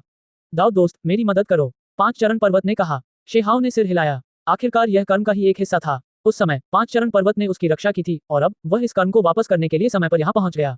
हान, दिव्य प्रकाश उमड़ पड़ा। शेहाओ ने कलाकृति को परिष्कृत किया, 5 चरण पर्वत को पिघलाने के लिए बेजोड़ अमर राजा लपटों का उपयोग किया। इसके अलावा कुछ दुर्लभ स्वर्गीय खजाने के साथ इसे पूरक किया। अंत में 5 चरण पर्वत पुनर्जीवित हो गया। पिछली मुहर बहुत पहले ही गायब हो चुकी थी। आखिरकार शरीर भी बर्बाद हो चुका था। ये रियल्म सी के जीव हैं, कुछ लोग इस दायरे में घुस आए हैं। उनके बीच कुछ कर्म है, इसलिए वे यहाँ लड़े, जिसके परिणामस्वरूप मुझे भी कष्ट उठाना पड़ा। वास्तव में उनमें दिग्गज भी शामिल थे। शेहाओ ने सिर हिलाया और कहा, चिंता मत करो, एक बड़ा मुकाबला होने वाला है, वे इससे बच नहीं पाएंगे। उसकी आंखें हत्या के इरादे से भरी हुई थीं। उस युद्ध में 9 स्वर्ग और 10 पृथ्वी नष्ट हो गए थे, लोग बहुत पीड़ित थे, इसलिए वह स्वाभाविक रूप से कर्म के इस महान निपटान में भाग लेना चाहता था। उन्होंने 5 फेज माउंटेन से पूछा कि वह कहाँ जा रहा है। मैं एकांत में जाना चाहता हूँ, लेकिन इस दुनिया में कौन सी पवित्र भूमि बची है। मैं भी आपके साथ अमर क्षेत्र में चला जाऊंगा। 5 चरण पर्वत ने कहा। शेहाओ ने शून्य को चीर दिया, 5 चरण पर्वत को अमर क्षेत्र में ले आया, उसे शाही दरबार में ले आया। हालांकि वह खुद वापस नहीं लौटा, बल्कि अगले स्थान पर चला गया। वह दफन पृथ्वी में प्रवेश करना चाहता था। उस जगह पर एक मूल प्राचीन कलाकृति भी थी। क्या यह अभी भी उजाड़ सीमा का निर्जन क्षेत्र है? रास्ते में शेहाओ ने हल्की आह भरी। उस समय ये जगह रहस्यों से भरी हुई थी। यहाँ एक भव्य और प्रभावशाली शाही दर्रा था, जो विदेशी क्षेत्र में जाने वाले मार्ग की रखवाली करता था। हालांकि अब सब कुछ बर्बाद हो चुका था। वह निर्जन क्षेत्र में घूमता रहा। वहाँ बहुत सी सूखी हड्डियों के अलावा कई खंडहर थे जो बेहद उजाड़ लग रहे थे। शेहाओ दंग रह गया। उसने फिर से कुछ महसूस किया, एक निश्चित स्थान पर देखा। फिर उसकी उंगली के एक झटके से शून्य फट गया, एक छोटी सी दुनिया दिखाई दी। इस जगह में प्रवेश करने के बाद उसे मजबूत अमर आत्मा ऊर्जा का एहसास हुआ। यह एक प्राचीन छोटी सी दुनिया थी जिसमें अभी भी कुछ अमर दाव आभासील थी। उसने आगे देखा, वहां एक तालाब था जिसमें से हरे रंग की बहुरंगी रोशनी निकल रही थी। वहां एक दिव्य कमल था जो इस समय लहरा रहा था, जो स्पष्ट रूप से लंबे समय से चेतना विकसित कर रहा था। आप कौन हैं? दिव्य कमल भयभीत था, आगे पीछे हिल रहा था। लहरें बाहर की ओर बह रही थी, दिव्य नियम आपस में गुंथ रहे थे। ये कमजोर नहीं था, लेकिन निश्चित रूप से यह नश्वर दाव डोमेन में था। शेहाओ की आंखें चमक से भर उठीं। उसकी पुतलियों में समय की शक्ति घूम रही थी। कुछ दृश्य थे, कुछ टुकड़े थे जो उसके दिल में प्रतिबिंबित हो रहे थे। वह दिव्य कमल की उत्पत्ति जानता था। ये तुम हो? वह हल्की आह भरने से खुद को रोक नहीं सका। ये कमल वास्तव में उनसे कुछ हद तक संबंधित था। अतीत में जब 3000 प्रांतों की प्रतिभाओं की लड़ाई समाप्त हो गई थी, तो 9 स्वर्गों ने स्वर्गीय देवता संस्थान में प्रवेश करने के लिए वीर प्रतिभाओं को चुना था, लेकिन उन्हें ये देखने के लिए परीक्षण करना पड़ा कि विभिन्न कुलों में से सबसे अच्छा कौन था। उस समय वे सभी क्रमशः इंपीरियल दर्रे के बाहर निर्जन क्षेत्र में प्रवेश कर गए। ये स्पष्ट था कि इसमें केवल ताकत ही नहीं, बल्कि किस्मत भी शामिल थी। अगर किसी की किस्मत अच्छी नहीं होती, तो आपदा का सामना करते हुए शायद वे रास्ते में ही मर जाते। पहले 3000 प्रांतों की किंग जियान नाम की एक महिला थी जो बेहद शक्तिशाली थी, लेकिन रास्ते में ही उसकी मृत्यु हो गई। उस समय शीहाओ वहां से गुजर रहा था और उसका अंतिम दृश्य देख रहा था। हालांकि यह महिला स्वर्ग को चुनौती देने वाली थी। अपने साधना क्षेत्र के साथ उसने वास्तव में एक सफल पुनर्जन्म किया, एक बीज में बदल गया और शेहाओ से उसे यहाँ रोकने और छिपाने के लिए कहा। मुझे याद है कि तुमने कहा था कि यहाँ तुम्हारा प्राकृतिक भाग्य है, प्राइमल कैश ग्रीन लॉर्ड्स का एक डंठल। तुम्हें ये प्राकृतिक भाग्य प्राप्त हुआ है? शेहाओ ने पूछा। हालांकि किंग जियान उलझन में थी। उसके पुनर्जन्म के बाद यह एक नए जीवन के समान था, बाकी सब कुछ भूल गया। इसके अलावा जैसे जैसे समय बीतता गया, वह इस दुनिया में पुनर्जीवित हुई, धरती को तोड़कर फिर से बढ़ी। शीहाओ इस पुल को घूरता रहा, नीचे की ओर देखता रहा। अंदर एक और प्राणी था। अधिक सटीक रूप से कहें तो यह एक बर्बाद प्राइमल कैश लॉर्ड सीड था। उस समय उसने किंग जियान को सिर्फ बाहर ही रखा था, इस छोटी सी दुनिया में नहीं।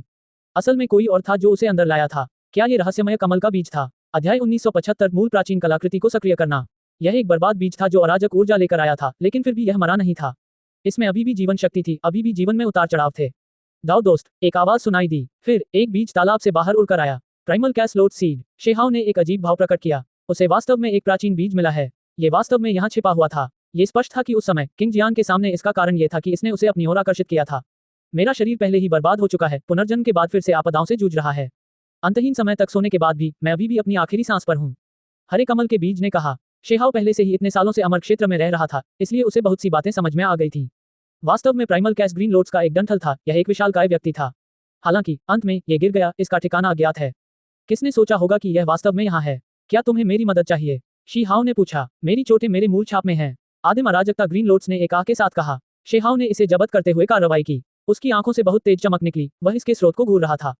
फिर उसके हाथ को ऊपर उठाते ही अमर प्रकाश उमड़ पड़ा, समृद्ध जीवन शक्ति फैल गई, जो इस बीज के चारों ओर लिप गई। अंत में उन्होंने इस बीज को पोषित करने के लिए सार रक्त की एक बूंद भी छोड़ी। हान, अंत में आदिम अराजकता हरा कमल कांप उठा। इसके आसपास का वातावरण चमकीला हरा था, आदिम अराजकता से भरा हुआ, ठीक होने के संकेत दिखा रहा था। दाओ मित्र को बहुत बहुत धन्यवाद, मेरे पास कृतज्ञता व्यक्त करने के लिए शब्द नहीं है। जब तक मैं जीवित हूँ, चाहे कितने भी महान युग लग जाएं, मैं कर्म का यह अंश अवश्य लौटाऊंगा। प्राइमल कैश ग्रीन लॉर्ड्स ने कहा। यह बहुत ही हिल गया था। सामान्य अमर राजा इस तरह की विधि कैसे अपना सकते थे? यहाँ तक कि दिग्गज भी ऐसा नहीं कर सकते थे। शीहाओ ने हाथ हिलाकर कहा, मुझे उम्मीद है कि आप ठीक हो जाएंगे। दाओ मित्र, इस दुनिया के भविष्य में कई क्लेशों का सामना करना पड़ेगा। एक आदिम अराजकता हरे कमल के रूप में, एक सहज अस्तित्व के रूप में, मैंने आदिम अराजकता में कुछ महसूस किया।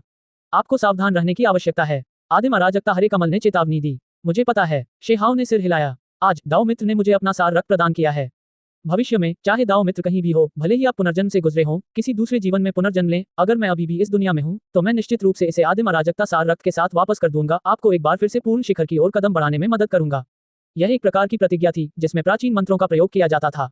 यह उनके चारों ओर कर्म को बांधने की पहल थी। शेहाओ ने हंसते हुए कहा, लेकिन कुछ नहीं कहा। एक बार कोई मर गया तो फिर दूसरा जीवन क्या होगा? क्या पुनर्जन्म भी होता है? मैं तो यह मानना चाहूंगा कि यह मौजूद है। ये कुछ ऐसा है जो कि असहाय है। प्राइमल कैश ग्रीन लोड्स ने कहा। जब शेहाओ ने ये सुना तो उसने आह भरी। ये असहाय उम्मीदें थी। दाओ मित्र, चलो यही विदा लेते हैं। मेरे ग्रीन लोड्स कबीले की यह वंशज, चलो उसे निचले लोकों में अपने आप उभरने और नष्ट होने दें। मुझे लगता है कि आपदा से पीड़ित होने के बाद वह फिर से नश्वर दुनिया के कर्मों में आसानी से शामिल नहीं होगी। आदिम अराजकता, ग्रीन लोड्स ने कहा। शेहाओ को अलविदा कहने के बाद वह हरे प्रकाश की एक लकीर में बदल गई, शून्य को भेदते हुए आदिम अराजकता में प्रवेश कर गई और इस प्रकार बिना किसी निशान के गायब हो गई। यह कोई ऐसा व्यक्ति था जो अनंत काल तक मर चुका था। उस समय बहुत सारे कर्म बिखरे हुए थे, अब आदिम अराजकता में छिपे हुए थे। ये ठीक होना चाहता था, संभवतः 1 या 2 महान युगों के लिए उभरना नहीं चाहता था। ऐसा इसलिए था क्योंकि वह एक और पुनर्जन्म लेना चाहता था ताकि वह सब कुछ भूल सके। केवल इसकी नींव में मौजूद निशान ही इसके जीवन पथ का मार्गदर्शन करेंगे। इसके फिर से पूरी तरह से जागने के लिए यह अज्ञात था कि वह कौन सी उम्र होगी। ब्यूरियल अर्थ अभी भी शांतिपूर्ण था। शेहाओ के आगमन से दफन राजाओं को झटका लगा, साथ ही शेनमिंग और सानजांग भी जाग गए। हालांकि जब उन्हें पता चला कि यह शेहाओ था तो उन्होंने राहत की सांस ली। कुछ 100,000 साल और बीत गए हैं। दाओ मित्र का नाम पहले ही सभी क्षेत्रों को हिला चुका है। दाओ मित्र की प्रतिष्ठा हमारी एकांत दफन पृथ्वी तक भी पहुंच चुकी है। दफन राजा हो हिंग ने कहा। अब चाहे वह विदेशी क्षेत्र हो या दफन पृथ्वी या यहाँ तक कि अमर क्षेत्र और क्षेत्र सागर, एक निश्चित युवा विशेषज्ञ के चमत्कारी अनुभव लगातार घूम रहे थे। वह व्यक्ति वास्तव में शेहाओ था। ये सब उसकी महान शक्ति, दिग्गजों को मारने की उसकी क्षमता के कारण था, जिसने स्वाभाविक रूप से कई विशेषज्ञों का ध्यान आकर्षित किया। दाओ मित्र यहाँ क्यों आए? दफन राजा हान जुओ भी बोला। पहला कारण यह है कि मैं कुछ पुराने दोस्तों से मिलना चाहता था, पुरानी यादें ताज़ा करना चाहता था। दूसरा कारण यह है कि मैं आपकी मूल प्राचीन कलाकृति को देखना चाहता हूँ। शेहाओ ने कहा। इन विशेषज्ञों के चेहरे बदल गए। मूल प्राचीन कलाकृति ऐसी चीज थी जिससे वे भी बचना चाहेंगे। अपने स्तर पर भी वे जल्दबाजी में इसके संपर्क में आने को तैयार नहीं थे, फिर भी हुआंग वास्तव में इसकी जांच करना चाहता था। भाई शे, आप यहाँ अपनी जिंदगी के साथ जुआ खेल रहे हैं। हुआंग, ऐसा करना बहुत खतरनाक है। सानजांग और शेनमिंग दोनों ने इसके खिलाफ सलाह दी। ये ठीक है, मैं केवल एक नजर डालना चाहता हूँ, मैं जल्दबाजी में कुछ नहीं करूंगा। आप लोगों को ये सुनना चाहिए था कि विदेशी क्षेत्र की मूल प्राचीन कलाकृति भी कुछ ऐसी है जिसका मैं पहले ही सामना कर चुका हूँ, फिर भी बच गया हूँ। शेहाओ मुस्कुराया। यहाँ दफनाए गए सभी राजाओं ने कुछ कहना चाहा, लेकिन ध्यान से सोचने के बाद हुआंग भी उनके मूल प्राचीन कलाकृतियों के संपर्क में आ गया था, लेकिन वह नहीं मरा। बस उन्हें यह नहीं पता था कि दूसरी बार संपर्क में आने के बाद भी वह सुरक्षित बच पाएगा या नहीं। दाओ दोस्त, ऐसा नहीं है कि हम कंजूस हो रहे हैं, लेकिन हम वास्तव में चिंतित हैं कि आपके साथ कुछ बुरा हो सकता है। दफन राजा हो हिंग बेहद सीधे थे। उन्होंने शेहाओ को बताया कि उनकी मूल प्राचीन कलाकृति बेहद भयावह थी। यहाँ तक कि दफनाने वाले राजाओं को भी लगा कि यह अजीब, भयावह और अप्रत्याशित है। यह उनके स्तर के प्राणियों के जीवन को भी खतरे में डाल सकता है। मुझे डर नहीं लग रहा, शेहाओ ने कहा। अगर उसके पास कोई विकल्प होता तो वह यहाँ आने को तैयार नहीं होता। हालांकि वह पहले ही एक रास्ता खो चुका था, इसलिए उसे राजा के स्तर को पार करने और सम्राट के रास्ते पर कदम रखने के लिए एक और रास्ता खोजना पड़ा। चूंकि दुनिया में अफवाहें थीं कि मूल प्राचीन कलाकृति को खोलना सच्चा सम्राट मार्ग हो सकता है, तब उन्होंने इसे आजमाने का संकल्प लिया। अंत में जब दफन हुए राजाओं ने गुप्त रूप से इस विषय पर चर्चा की, तब भी वे सहमत हो गए। हालांकि उन्होंने चेतावनी दी कि अगर कुछ अप्रत्याशित हुआ तो वह बिल्कुल भी ऐसा नहीं कर सकते। साथ ही उन्होंने अपना रुख भी व्यक्त किया कि इससे उनका कोई लेना देना नहीं है। अगर कुछ हुआ तो वह उन्हें इसमें शामिल नहीं कर सकते। दाओ मित्रों को बहुत बहुत धन्यवाद। शेहाओ ने उन्हें बड़े सम्मान से झुककर प्रणाम किया। इस बार कुल 5 दफन राजा आए और उनसे आमने सामने मिले। सभी बातों पर ध्यानपूर्वक चर्चा करने के बाद वे सभी वापस चले गए। वास्तव में ब्यूरियल अर्थ ने एक बड़ा पलायन किया। राजा अपने साथ कई पीढ़ियों को लेकर आए। वे सभी इस डर से दूर ब्यूरियल क्षेत्र में छिप गए कि कहीं कुछ बड़ा न हो जाए। शेहाओ उन्हें बताना चाहता था कि वह मूल प्राचीन कलाकृति को खोलने में सक्षम हो सकता है, लेकिन अपना मुंह खोलने के बाद उसने अंत में कुछ नहीं कहा। ऐसा इसलिए था क्योंकि उसे नहीं पता था कि एक बार जब वह इसे खोलेगा तो क्या होगा। अगर कोई भयानक त्रासदी हुई जिसमें सभी मौजूद लोग नष्ट हो गए, तो वह दफन पृथ्वी में राजाओं का सामना कैसे कर पाएगा। इस पर विचार करने के बाद उन्होंने निर्णय लिया कि पहले वे चीजों को थोड़ा बहुत आजमाएंगे और फिर स्थिति को देखने के बाद कोई निर्णय लेंगे। मैं पहले अपने भाई से मिलना चाहता हूँ, शेहाओ ने कहा। वह काओ यूशिंग से मिलना चाहता था। सानजांग और शेनमिंग ने उन्हें दफन क्षेत्र की गहराई में ले गए तथा शांति से सो रहे काओ यूशिंग और छोटे कुत्ते से मुलाकात की। इससे पहले शेहाओ 5 लाख वर्षों तक अपने 10 पुनर्जन्म छापों के अंदर फंसा रहा था और फिर वह 8 लाख वर्षों के लिए अमर क्षेत्र में प्रवेश कर गया, जो कुल मिलाकर 10 लाख वर्षों से भी अधिक था। आप सभी को अच्छी तरह से जीने की जरूरत है, शीहाओ ने कहा। उस समय ये ठीक इसलिए हुआ क्योंकि काओ यूशिंग उसे अपनी पीठ पर उठाकर उसके सफेद बालों को बिखेरते हुए उसे छोटे कुत्ते के साथ यहाँ लेकर आया था और उसे बचाने की बेतहाशा कोशिश कर रहा था, और वे इस स्थिति में पहुंच गए। उस समय काओ यूशिंग और छोटा कुत्ता दोनों ही अपने बुढ़ापे में प्रवेश कर चुके थे। उनके पास ज्यादा जीवन नहीं बचा था। वे बूढ़े हो चुके थे, उनकी रक्त ऊर्जा सूख रही थी, लेकिन उसके लिए वे अभी भी पागल हो रहे थे, आसमान के नीचे हर जगह घूम रहे थे। उसे इन 2 पुराने दोस्तों की रक्षा करनी ही थी, चाहे कुछ भी हो। अनंत अमर प्रकाश उमड़ पड़ा। शेहाओ ने उन्हें मदद का हाथ बढ़ाया। अमर राजा सार रक्त की 2 बूंदें बाहर निकली। उनकी हत्या की मंशा दूर हो गई। उनके भीतर केवल अनंत सार था जो दफन पृथ्वी पर उतर रहा था। फिर वह पलटा और चला गया।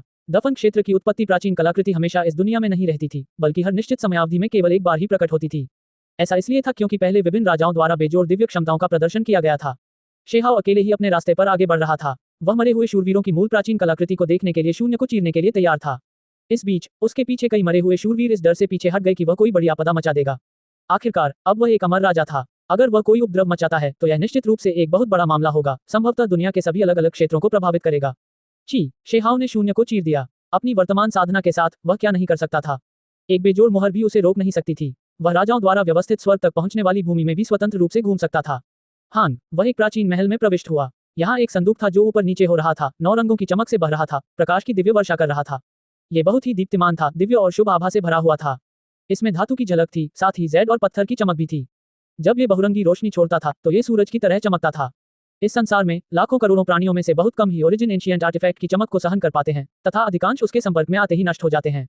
हकीकत में ब्यूरियल अर्थ ने मूल प्राचीन कलाकृति की चमक को सहन करने के लिए आमतौर पर लाशों का उपयोग किया। इतने सालों के बाद भी जो जीव अभी भी जीवित थे, उदाहरण के लिए गोल्डन एंड डेड नाइट्स, उनमें से कितने सफल हुए। शेनमिंग और सानजांग अपवाद थे जो इतने भाग्यशाली थे कि वे नष्ट नहीं हुए। यही कारण था कि उन्हें दफन राजाओं द्वारा पाला जा रहा था। शेहाओ ने प्रकाश की इस सघन वर्षा का प्रतिरोध किया, न कि मरा। अतीत में मैं जीवित रहने के लिए सड़े हुए लकड़ी के बक्से का इस्तेमाल करता था, लेकिन अब मुझे इसका इस्तेमाल नहीं करना पड़ता। ऐसा लगता है कि मुझमें प्रतिरोध विकसित हो गया है। शेहाओ ने एक के बाद एक कलाकृतियां बनाई, उदाहरण के लिए अनंत तलवार कोड, सच्चा आदिम रिकॉर्ड, सड़ी हुई लकड़ी की छाती, साथ ही उसके भीतर की ज्वाला जो पुनर्जीवित हो गई। अंततः वह कदम दर कदम आगे बढ़ते हुए इस संदूक के पास पहुंचा। धिक्कार, हल्के से हिलाने के बाद शी हाओ ने अपनी हथेली जो आकाश को तोड़ सकती थी, इस छाती पर रखी और सचमुच उसकी मांसपेशियों से संपर्क स्थापित किया। हान, ये प्राचीन मंदिर बहुत तेजी से हिल रहा था। मंदिर मूल रूप से पवित्र था, लेकिन अब जब मूल प्राचीन कलाकृति ने चमक छोड़ी तो ऐसा लग रहा था कि यह जल रहा है और अधिक चमकदार होता जा रहा है। मूल प्राचीन कलाकृति पुनर्जीवित हुई, जीवन का विकास हुआ। ये हिल गया, गड़गड़ाहट की आवाजें और भयानक चमक जारी की। प्रकाश की बारिश असली तरल की तरह नीचे गिरती हुई लग रही थी। शेहाओ की अभिव्यक्ति गंभीर थी। वह उस प्रकार की अवर्णनीय अद्वितीय आभा को झेल रहा था। दबाव एक पहाड़ की तरह था, एक विशाल समुद्र की तरह यहाँ ऊपर नीचे हो रहा था। ऐसा लग रहा था जैसे कई ब्रह्मांड और सितारों के अंतहीन समुद्र शेहाओ पर टूटकर गिर रहे हों। धिक्कार, उसने अचानक ताकत लगाई और छाती हिला दी। सिर्फ उसका शरीर ही नहीं, बल्कि अनंत तलवार कोड, सच्चा आदिम अभिलेख और अन्य चीजें भी हिल गईं। उसने इस संदूक को तोड़ने के लिए सड़े हुए लकड़ी के संदूक का भी इस्तेमाल किया। होंगलोंग, अंत में और भी अधिक तीव्र परिवर्तन हुआ। 9 रंगों की चमक आकाश में फैल गई, मंदिर को चीरती हुई, समय की महान नदी को काटने ही वाली थी। यहाँ कोई भी देख सकता था कि समय की नदी अस्थिर हो रही थी और बहुत हिल रही थी। शेहाओ को नहीं पता था कि कौन सी अजीब वस्तु मूल प्राचीन कलाकृति को खोलने की कुंजी थी। इन सभी चीजों को, जिसमें वह खुद भी शामिल था, बीज के रूप में माना जाता था। डोंग, कई वस्तुएं मूल प्राचीन कलाकृति पर उतरी। अंत में इस जगह में एक ऐसा परिवर्तन हुआ जो आसमान को झकझोर देने वाला था। मूल प्राचीन कलाकृतियां टूट रही थी, वह 9 रंगीन अमर सोने जैसी संदूक खुलने वाली थी। होंगलोंग, स्वर्ग ढह गया और पृथ्वी टूट गई, भूत प्रेत रोने लगे और देवता चीखने लगे। ये संदूक दिव्य था, लेकिन इससे भयानक आवाज निकलती थी। जब इसे खोला जा रहा था तो इसमें अंतहीन अनियमित दृश्य थे, कई प्राकृतिक देवता गिर रहे थे। वहां अनगिनत अंधकार कारागार और एक शानदार अमर आरोहण प्रकाश था। सभी प्रकार के दृश्य आपस में इस तरह जुड़े हुए थे जैसे कि प्राचीन इतिहास का कोई खंड प्रकट हो रहा हो। हालांकि ये सब बहुत तेजी से हुआ। बो, हल्की सी आवाज आई। ये संदूक सचमुच फूल की तरह खिल गया। टूटा हुआ संदूक टुकड़ा टुकड़ा करके खुलने लगा और अंदर का असली नजारा सामने आने लगा। अध्याय 1976 क्राउन। छाती महीन जेड की तरह फटने लगी और फिर वह फूल की पंखुड़ियों की तरह खिल गई, टुकड़े टुकड़े होकर अलग हो गई। वे प्रकाश की एक चमकदार वर्षा लेकर आए, आकाश को जलाने वाली अग्नि में रोशनी लेकर आए। मूल प्राचीन कलाकृति खोली गई। शेहाओ ने जोरदार दहाड़ लगाई, अपना सिर पकड़ते हुए पीछे हट गया। उसका पूरा शरीर खून से लथपथ था, उसके सिर का ऊपरी हिस्सा फटने वाला था, उसका शरीर दरारों से भरा हुआ था। उसका शरीर दुनिया को झकझोर देने वाला था, अमर राजाओं में सबसे ऊपर, फिर भी वह अभी भी भयंकर पीड़ा को सहन नहीं कर सकता था। वह 9 प्रकार की चमक से बह गया था, शरीर सड़ने वाला था। ये कुछ अकल्पनीय था। उसने पहले से ही एक अमर राजा शरीर विकसित किया था, इसके अलावा अविनाशी शास्त्र के माध्यम से इसे परिष्कृत किया, अमर डोमेन और दायरे के समुद्र पर हावी होने में सक्षम था। भौतिक शरीर के संदर्भ में कौन उसकी तुलना कर सकता है? यदि कोई था भी, तो भी वे केवल उसके समान ही हो सकते थे। हालांकि जब मूल प्राचीन कलाकृति को खोला गया था तो उसका शरीर पहले से ही टुकड़ों में टूट रहा था, यहाँ तक कि उसकी हड्डियां भी उजागर हो गई थी। उसकी खोपड़ी मानो एक विशाल कुल्हाड़ी से कट गई हो, जो लगभग टूटने वाली थी। संदूक के अंदर एक चमकदार चमक का गोला था, ये प्रकाश किसी चीज के चारों ओर लिपटा हुआ था। यहाँ तक कि शेहाओ जैसे शक्तिशाली व्यक्ति की भी जब आंखें ऊपर की ओर देखती तो उनमें से खून टपकता था। यहाँ तक कि एक अमर राजा भी इसे सीधे नहीं देख सकता था। ये कितनी भयावह बात थी। डोंग, शेहाओ पीछे हट गया, लेकिन अंत में वह स्थिर खड़ा रहा। हालांकि उसकी आंखों से खून बह रहा था, फिर भी उसने उन्हें खुला रखा। उसने आखिरकार कुछ देखा। ये प्रकाश का एक गोला था जिसके भीतर 9 रंगों की चमक बह रही थी। ये बहुत ज्यादा शक्तिशाली था। प्रकाश का वह गोला तरल रूप में था, अमर जैड अमृत की तरह पिघल रहा था। एक सिर, ये वास्तव में सिर था। शेहाओ हैरान रह गया, चाहे जो भी हो, उसने कभी इस तरह का दृश्य देखने की उम्मीद नहीं की थी। ये वास्तव में एक दिव्य शव था। कुछ ठीक नहीं है। उसने जबरदस्ती तीव्र दर्द को सहन किया, अपनी आंखों के सामने से खून पोंछा। उसने फिर से उसे देखा, अपनी बेजोड़ जादुई आंखों और सबसे शक्तिशाली दिव्य जागरूकता का उपयोग करके उसे देखा। वह देखना चाहता था कि यह वास्तव में क्या था। वह खोपड़ी धुंधली सी लग रही थी, बर्फ की तरह सफेद हड्डियों में बदल रही थी। यह अभी भी 9 रंगों की चमक में लिपटी हुई थी, लेकिन साथ ही बीच में गहरा अंधकार भी था। बर्फ की तरह सफेद हड्डियों और काले पदार्थ, जब दोनों की तुलना की गई तो एक अद्भुत दृश्य निर्मित हुआ। क्या ये सम्राट का मुकुट है? ये शेहाओ की आवाज थी, उसका शरीर कांप रहा था, टूटने लगा था। वह रहस्यमयी शक्ति की लहर से दबा हुआ था और फिर वह यहाँ पूरी तरह से मिटने वाला था। उसे यकीन था कि अगर यहाँ कोई और अमर राजा होता तो वे पहले ही ढह चुके होते, कुछ भी नहीं बचता। यहाँ तक कि उसके जैसा शक्तिशाली व्यक्ति जिसने अविनाशी शास्त्र की साधना की थी, वह भी यहाँ टुकड़े टुकड़े होकर फटने वाला था। वह बर्फ सी सफेद हड्डी उड़कर ऊपर आ गई। उसका आकार मुकुट जैसा था, एक सरल और प्राचीन आभा और बेजोड़ गरिमा की लहर लिए हुए, मानो कोई सम्राट दुनिया पर उतर आया हो। ये खोपड़ियों से चमकाया गया एक शाही मुकुट था, बेदाग सफेद और चमकीला, अजीब और भयावह चमक से बहता हुआ। यह उसी तरह चमक बिखेरता था। इसकी 9 रंगों वाली ऊर्जा मोटी थी, जो सभी चीजों को कुचल रही थी। शेहाओ अब और सहन नहीं कर सका। उसका शरीर आगे पीछे हिल रहा था, यहाँ तक कि उसकी आत्मा भी मिटने वाली थी।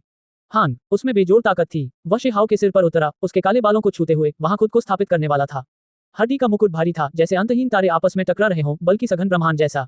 ये सीधा नीचे उतरा, शेहाओ के सिर पर। शेहाओ ने जोर से चीख मारी। उसकी खोपड़ी फट गई, इस हद तक कुचल गई कि वह टूटने ही वाली थी। यहाँ तक कि उसकी आदिम आत्मा भी लगभग टूट गई, यहाँ दबने ही वाली थी।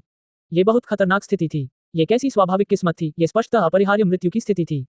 होंगलोंगलोंग, अराजक बिजली दिखाई दी। ये हड्डी का मुकुट रहस्यमय और शक्तिशाली था। शेहाओ के सिर पर उतरने के बाद एक हड्डी के स्पर्श उत्पन्न हुए, उसकी खोपड़ी में चुभते हुए मानो वे जड़ जमाना चाहते थे। उसी समय 9 रंगों की चमक घूमकर शेहाओ के पूरे शरीर में फैल गई। बेशक सबसे डरावनी बात यह थी कि बेदाग सफेद मुकुट के चारों ओर अभी भी काले पदार्थ का एक मोटा घेरा था, जो शेहाओ के शरीर में जड़ें जमाना चाहता था। शेहाओ का मानना था कि यह अंधकार का स्रोत था, जो कि उसने पहले कई बार देखे गए समस्त अंधकार पदार्थ से भी अधिक शक्तिशाली था। ये किनारा अकेले ही पूरे 3000 प्रांतों को दूषित करने के लिए पर्याप्त था। ये सब कुछ एक पल में इतनी तेजी से हुआ कि कोई प्रतिक्रिया नहीं कर सका।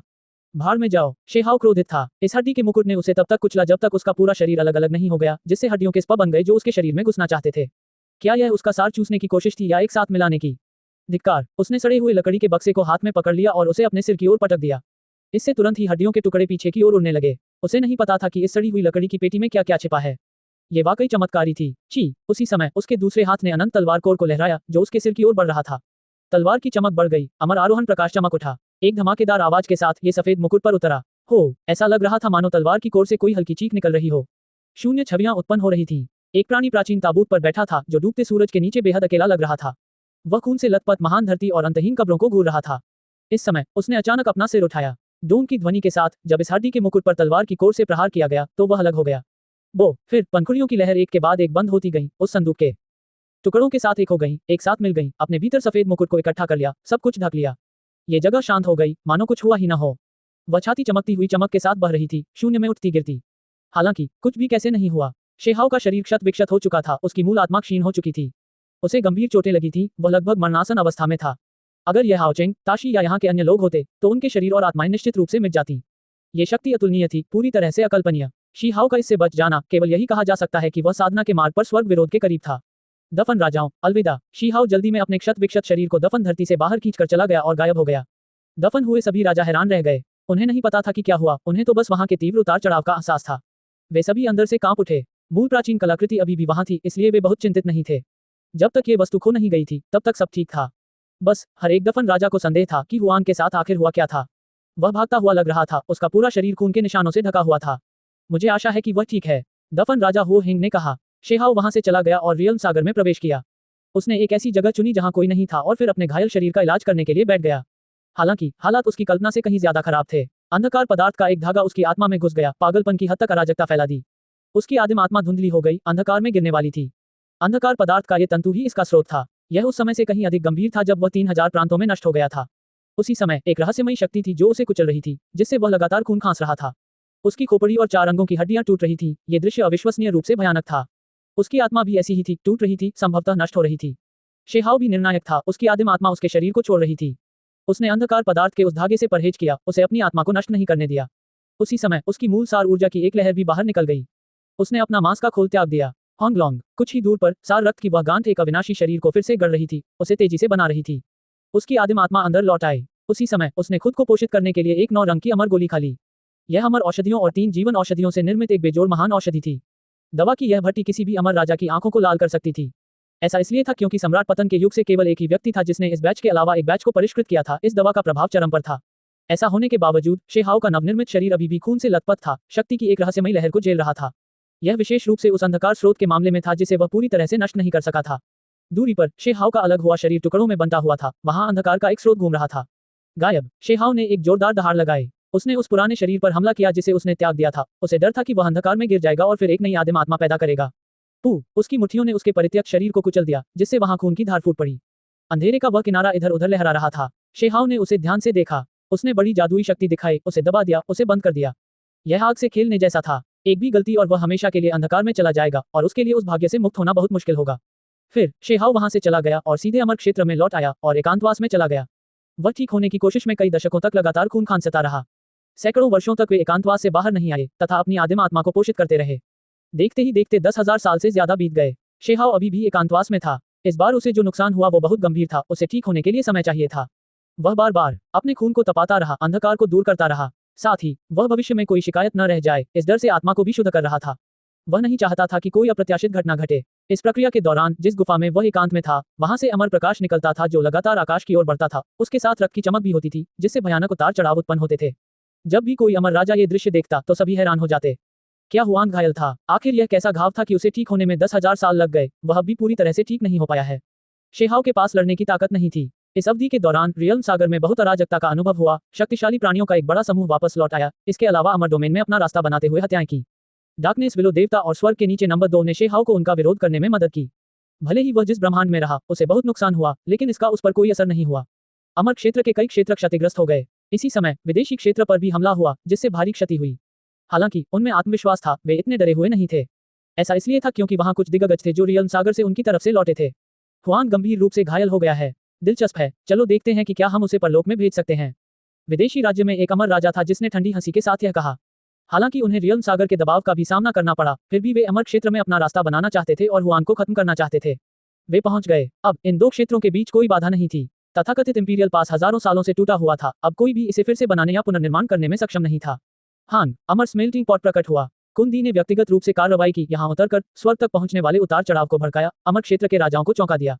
तुम्हारी हिम्मत! बर्ड ग्रैंडपा और कॉइन एल्डर क्रोधित हो गए, जल्दी से उन्हें रोक दिया। ऐसा इसलिए था क्योंकि यह शेहाओ का एकांत स्थान था, वे उन्हें उसे परेशान नहीं करने दे सकते थे। हम्फ, वहां एक और अमर राजा था जो यहाँ एक महान नरसंहार को बढ़ावा देने की इच्छा से दौड़ा चला आया। अगर शेहाओ इस जगह की देखरेख कर रहा था तो कितने लोग बेतरतीब ढंग से हमला करने की हिम्मत कर सकते थे। अब जब उन्हें पता चला कि उसके साथ कुछ अप्रत्याशित हुआ है, तो विदेशी राज्य के अमर राजाओं के पास तुरंत उससे छुटकारा पाने के अलावा कोई विकल्प नहीं था। हो, स्वर्गीय सींग वाली चींटी पागल हो गई, अपने कबीले के सबसे भयानक उन्मत्त परिवर्तन की स्थिति में प्रवेश कर गई। उसकी आंखें खून से लाल हो गईं, एक भयावह रक्त रंग ले रही थी। उसकी शक्ति फूट पड़ी, शक्ति अनंत थी। सबसे महत्वपूर्ण बात यह थी कि उसकी आदिम आत्मा की शक्ति भी बहुत बढ़ गई थी और वह किसी भी मामले में अमर राजा से कम नहीं थी। ये वास्तव में शातिर दस थे, उनमें से हर एक का एक शातिर पक्ष था। एक बार जब वे पागल हो गए तो अपने कबीले की सारी शक्ति का उपयोग करके वे सभी पक्षों पर हावी हो सकते थे। वह इन अमर राजाओं के रास्ते में खड़ा था और सचमुच उन सबको पूरी तरह से टुकड़े टुकड़े कर देना चाहता था। डार्कनेस विलो देवता ने कार्रवाई की। पू की आवाज के साथ यह एक राजा के सिर में घुस गया। डार्कनेस विलो देवता एक विशालकाय था, उसकी ताकत भयानक रूप से महान थी। स्थिति बहुत खराब थी। शेहाओ की एकांत भूमि को तोड़कर खंडहर बना दिया गया था।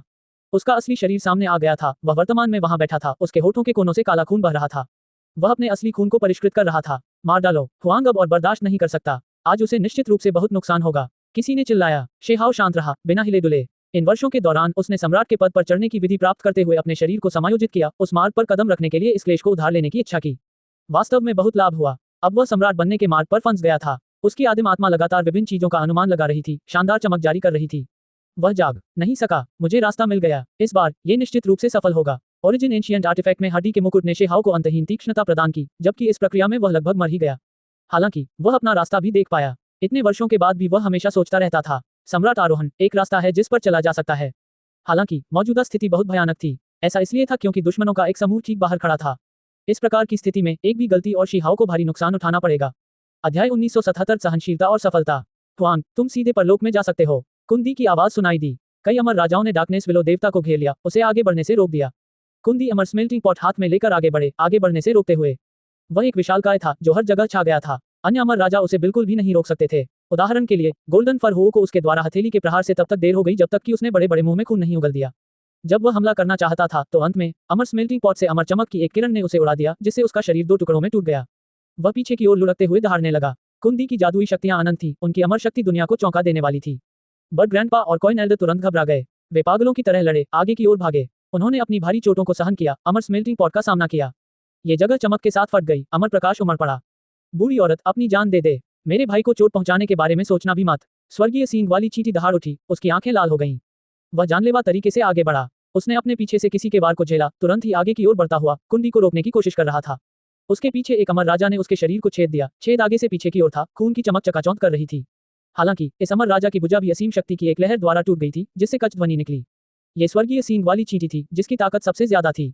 भले ही उसे गंभीर हमले झेलने पड़े, लेकिन उसके पीछे भयानक प्रतिघात शक्ति की लहर भी थी। दाव कानून और प्रतीक अंतहीन थे, जो क्रूरता से जारी किए गए थे। धिक्कार है। स्वर्गीय सींग वाली चींटी ने अमर गलाने वाले बर्तन को तोड़ते हुए उस पर हमला किया। उसकी भुजाएं सुनहरी हो गईं, जिससे उसकी अत्यधिक शक्ति प्रकट हुई। प्राकृतिक नियम उलझ गए, तुलना से परे भयानक। ये वास्तव में वह हमला था जिसने अमर स्मेल्टिंग पॉट को रोकने में कोई कसर नहीं छोड़ी। अन्यथा ये निश्चित रूप से शेहाओ को नुकसान पहुंचाता। इसके परिणाम इतने भयानक थे कि कल्पना करना भी मुश्किल है। हालांकि स्वर्गीय सींग वाली चींटी इस हमले के बाद भी और नहीं टिक सकी। उसकी आंखें और भी ज्यादा लाल हो गईं, सभी 7 छिद्रों से खून बहने लगा। उसकी बाहें ऐंठ रही थीं, हड्डियां फट रही थीं। कुंदी एक विशालकाय व्यक्ति था, उसकी जादुई शक्ति असीम थी।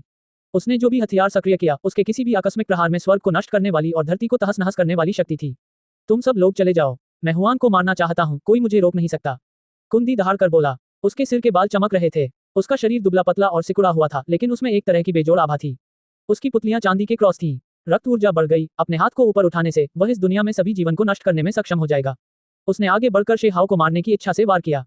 डोंग डार्कनेस विलो देवता ने उसका सामना किया। शक्ति के साथ विस्फोट होने के बाद 10,000 से ज्यादा विलो शाखाओं ने सब कुछ घनी तरह से ढक लिया। आसपास के दुश्मनों पर बमबारी की, साथ ही अंधेरे की बिजली भी, जो हर तरफ फैल गई। इसका मुख्य भाग कुंदी को रोकने के लिए आगे बढ़ा। वे दोनों ही विशालकाय थे। इस प्रकार की लड़ाई अविश्वसनीय रूप से तीव्र थी। हान दुनिया की सीमाओं पर अमर शक्ति हवा में व्याप्त थी, भव्य और राजसी। अमर राजा थे जो यहाँ उतर आए, दौड़े चले आए। कुंदी, अपनी धृष्टता बंद करो। एक बुजुर्ग प्रकट हुआ। अमर राजा क्यू आया, एक विशालकाय अमर क्षेत्र के वर्तमान सबसे शक्तिशाली प्राणियों में से एक। उनके साथ पान राजा और हुन्युवान अमर राजा तथा अन्य लोग भी थे। कुंदी ने गुस्से से घूर कर देखा। उसके सिर पर चांदी के बाल चमक रहे थे। उसने अमर स्मेल्टिंग पॉट को पकड़ रखा था, जो बेजोड़ शक्ति के साथ फूट रहा था। वास्तव में वह अपने रास्ते पर कत्लेआम करना चाहता था। हालांकि वह जानता था कि वह पहले ही सबसे अच्छा समय चूक चुका है। अब जबकि उसका पुराना दुश्मन क्यू सामने आ गया है, उसके लिए यहाँ अपनी मर्जी से काम करना मुश्किल हो गया था। स्वर्गीय सींग वाली चींटी, गोल्डन फर हो और अन्य ने राहत की सांस ली। सौभाग्य से पान राजा, हुन्युवान अमर राजा और अन्य लोगों की गतिविधियां तेज थीं और उन्होंने कुछ विशेषज्ञों को बुलाकर तुरंत सहायता प्रदान की।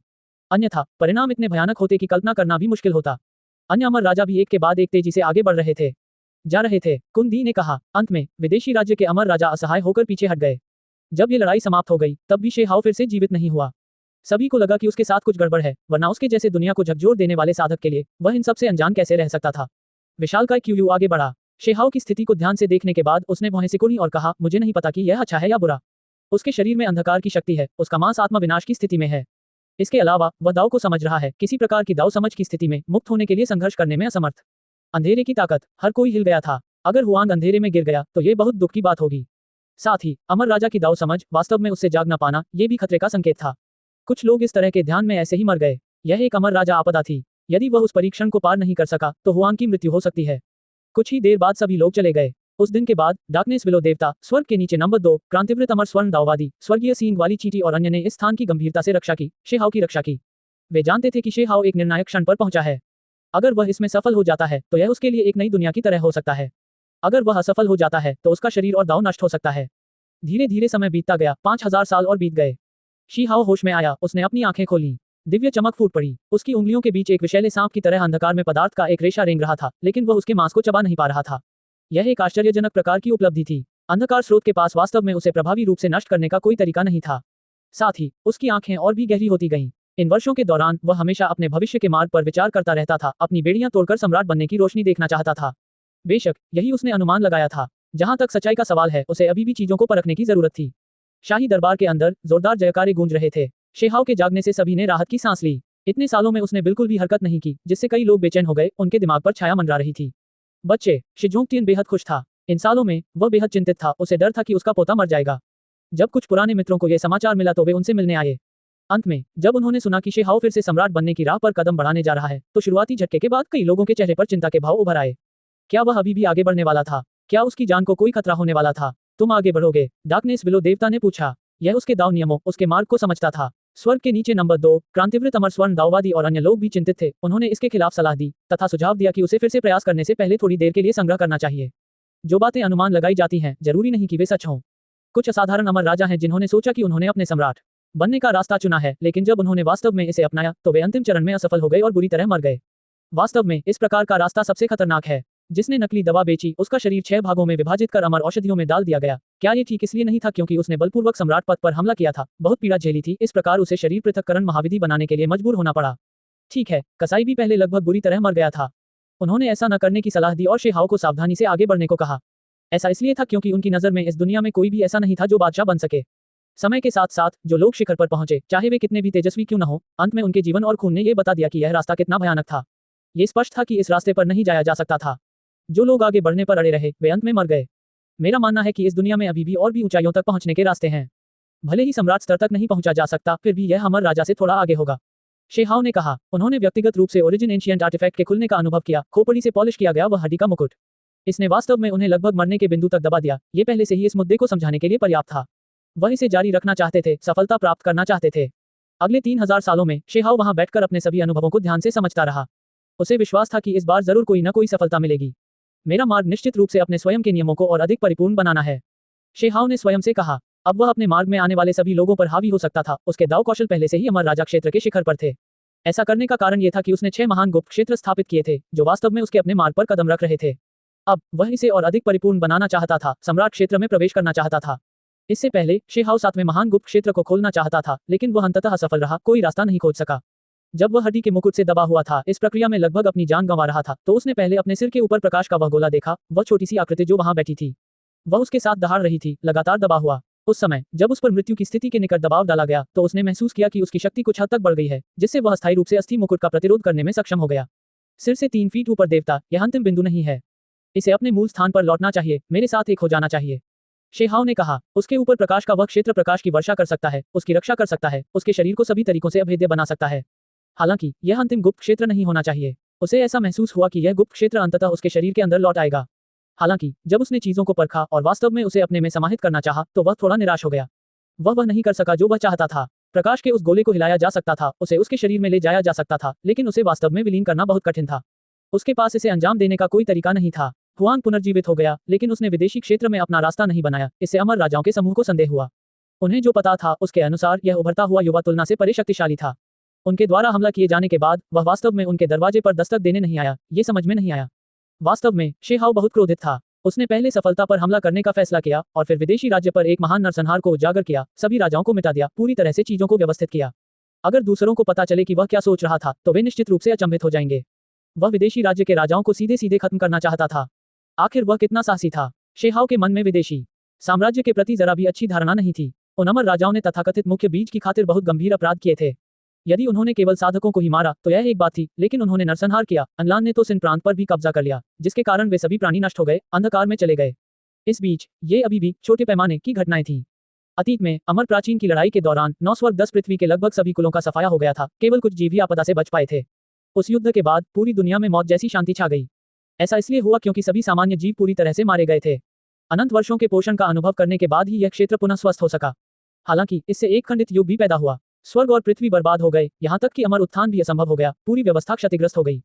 कई साधक उच्च स्तर तक आगे नहीं बढ़ सके। शेहाओ अपने एकांत की भूमि से बाहर निकल आया, दुनिया भर में घूमता रहा, अपने आसपास की हर चीज का अनुभव करता रहा।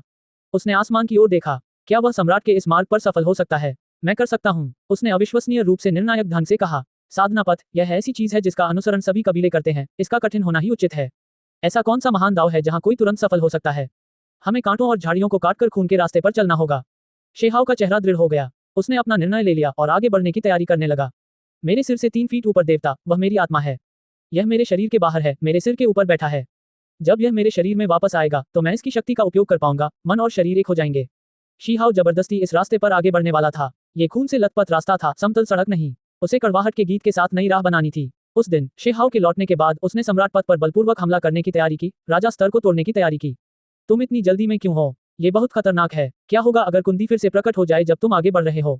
स्वर्ग के नीचे नंबर 2 चिंतित था। आपको अपनी रक्षा के लिए पान राजा, हुन्युवान अमर राजा और अन्य लोगों को आमंत्रित करना चाहिए, क्रांतिवृत्त अमर स्वर्ण दाववादी ने कहा। इसमें कोई बुराई नहीं है, मैं वास्तव में चाहता हूं कि वे सभी यहां उतरें। शेहाओ की आंखें चमक रही थीं। फिर उसने सीमा पर हमला करना शुरू कर दिया। वह शून्य में बैठ गया, उसका पूरा शरीर अंतहीन रक्त ऊर्जा से फूट रहा था, अपने स्वयं के सम्राट पद पर चलना शुरू कर दिया। होंगलोंग, कोई देख सकता था कि शेहाओ के 5 गुप्त क्षेत्र चमकने लगे थे, जिससे व्यवस्था की अनंत दिव्य श्रृंखलाएं बन गई थीं। वे घनी तरह से भरे हुए थे, उसके सिर के ऊपर घूमते हुए प्रकाश के उस गोले की ओर दौड़ रहे थे।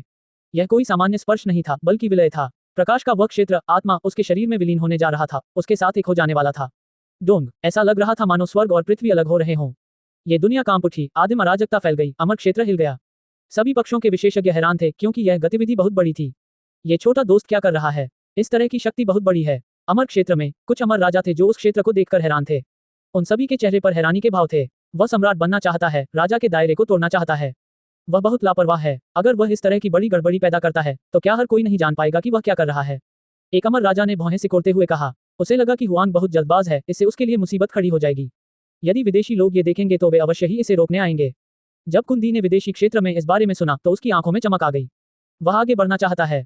क्या मजाक है? अनंत काल तक कोई भी ऐसा कदम नहीं उठा सकता। वह इतना भाग्यशाली था कि वह आज जहां है वहां पहुंच गया, फिर भी वह व्यर्थ ही एक बेजोड़ सम्राट बनने की इच्छा रखता है। हम उससे मिलने जाएंगे और उसे पुनर्जन्म में वापस भेज देंगे। हालांकि उसने तुरंत भौहें सिकोड़ लीं। मुझे मत बताओ कि इमोर्टल डोमेन जानबूझकर हमें फंसा रहा है। नहीं, हुआंग वाकई टूट रहा है। उसका पूरा शरीर खून से लथपथ है, वह खुद को अपंग करने वाला है। अमर राजा ने सकारात्मक रूप से कहा। ठीक है, अपनी सेना को इकट्ठा करो, हम हुआंग को मारने जा रहे हैं। वू शांग को आमंत्रित करो, राक्षसी कैटेल ट्री को आमंत्रित करो, हम साथ साथ जा रहे हैं।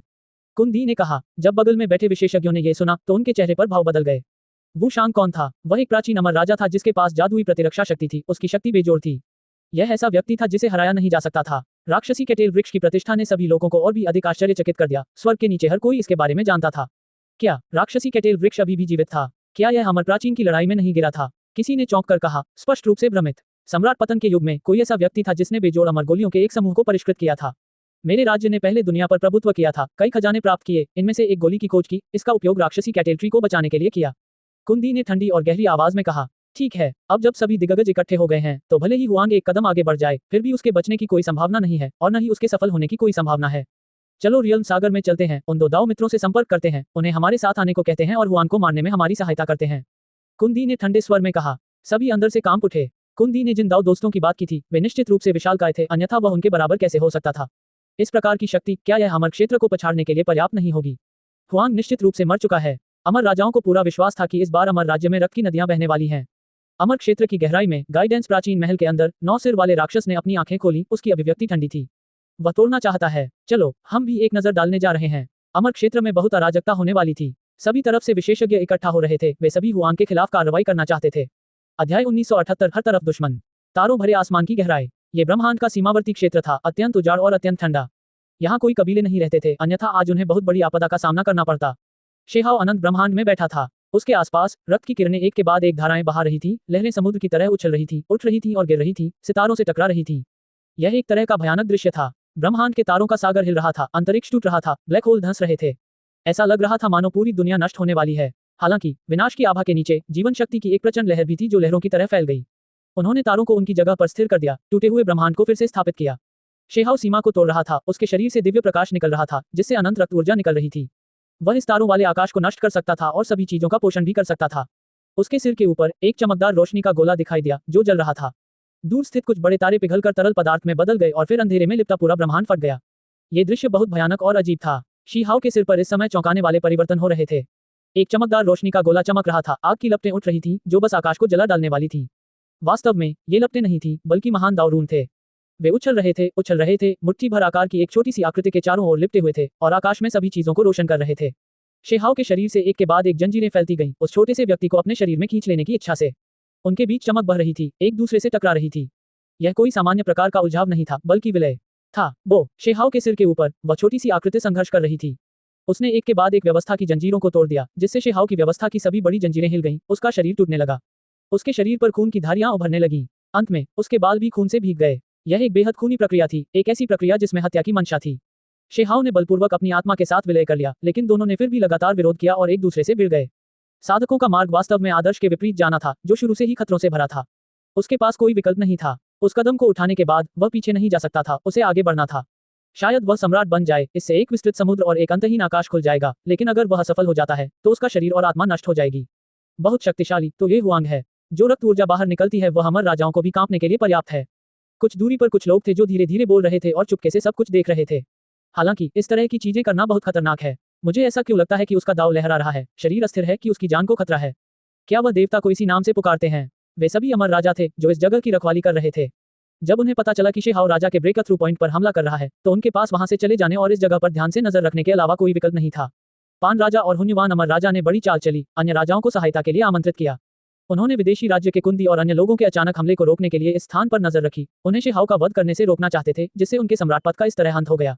ये युवक वास्तव में सरल नहीं है। अपनी खुद की प्रणाली स्थापित करना, क्या यही उसका मार्ग है? ये हमारे से अलग है, विशालकाय क्यूयू ने कहा। वह बहुत लंबे समय तक जीवित रहा था, वह किस तरह की प्रतिभाओं से पहले नहीं मिला है। वह खुद एक महान युग का अग्रणी व्यक्ति था। हालांकि वह अभी भी मदद नहीं कर सका, लेकिन आहें भर रहा था। हुआंग बहुत तेजस्वी था, उन्होंने कभी भी ऐसे शक्तिशाली युवा को नहीं देखा था जो अपने से पूर्व सभी को मात दे सके तथा जिसके सामने उनके जैसे जीवित जीवाश्म को भी प्रशंसा का अनुभव हो। अमर क्षेत्र के अंदर सभी राजा चले गए। वे सभी दुनिया को चौंका देने वाले व्यक्ति थे। अभी वे बिखरे हुए थे, अंधेरे में छिपकर इस शानदार युवा की आकृति को देख रहे थे। क्या वह सचमुच सफल हो सकता है? किसी ने अपने आप से पूछा। अगर वह असफल हो गया तो वह पूरी तरह से नष्ट हो जाएगा। ये बहुत दुख की बात है। वह अभी भी बहुत छोटा है, उसकी प्रतिभा दुनिया को चौंका देने वाली है। एक विशेषज्ञ ने हल्की आह भरते हुए कहा। स्वर्ग के नीचे नंबर 2, स्वर्गीय सींग वाली चींटी, क्रांतिवीर अमर स्वर्ण दाववादी और अन्य लोग चिंतित थे। वे सभी बता सकते थे कि शेहाओ निर्णायक बिंदु पर पहुंच गया है, जबकि वे उसकी मदद करने के लिए ज्यादा कुछ नहीं कर सकते थे। शाही दरबार पर शेहाओ ने सख्ती से प्रतिबंध लगा दिया था, उन्हें इस जगह पर जाने की अनुमति नहीं थी। वास्तव में उसने पहले से ही व्यवस्था कर ली थी कि वह सफलता का प्रयास करने से पहले ही सभी को दूर रखे, सभी को अन्य अमर राजाओं द्वारा शासित ब्रह्मांड में ले जाए। ऐसा इसलिए था क्योंकि इस जगह पर अराजकता फैलनी तय थी, यहाँ एक पागल तूफान उठने वाला था। केवल अमर राजा स्तर के प्राणी ही इसमें भाग ले सकते थे, अन्य केवल दुखद रूप से मर जाते थे। अंधेरे में एक सफेद बाघ दिखाई दिया। यह एक अमर राजा स्तर का अस्तित्व था, इसकी शक्ति महान थी। हालांकि अभी ये वास्तव में एक विशेषज्ञ को ले जा रहा था जो दूसरे के लिए सवारी का काम कर रहा था। 9 सिर वाला राक्षस प्रकट हुआ। वह एक शिखर स्तर का विशालकाय व्यक्ति था जो इस सफेद बाघ पर बैठा था। उसकी आंखें ठंडी थीं, अंधेरे की आभा लिए हुए ब्रह्मांड की गहराई में हुआन को घूर रही थी। उसके पीछे कुछ अन्य प्राणी थे, वे सभी प्राचीन गाइडेंस पैलेस के अमर राजा थे। वे वहां पहुंचे लेकिन तत्काल कोई कार्रवाई नहीं की। तुम बहुत ताकतवर हो, लेकिन तुम्हारे पास ऐसी क्या योग्यता है कि तुम सम्राट बन सकते हो? मुझे आश्चर्य है कि क्या मैं आज तुम्हारी लाश ले जा सकता हूँ? 9 सिर वाले राक्षस ने ठंडे स्वर में कहा। हत्या की मंशा की लहर बाहर फैल गई। रियल सी में एक रहस्यमय प्राणी एक सुनसान द्वीप पर बैठा था, बिल्कुल भी हिल नहीं रहा था, मानो वह बैठे बैठे ही मर गया हो। उसके सामने एक चमकता हुआ पीला लौकी था। अगर दफन क्षेत्र के विशेषज्ञों ने यह देखा तो वे निश्चित रूप से चिंतित होंगे। उस समय दफन क्षेत्र का एक बड़ा क्षेत्र ढह गया था। यह आपदा ठीक एक पीली लौकी चलाने वाले विशेषज्ञ के कारण हुई थी। वरिष्ठ, मैं आपको कुंडी के आदेश पर कार्रवाई करने के लिए आमंत्रित करने आया हूँ, किसी ने सावधानी से कहा। बहुत समय बीतने के बाद इस व्यक्ति ने आखिरकार अपनी आंखें खोली।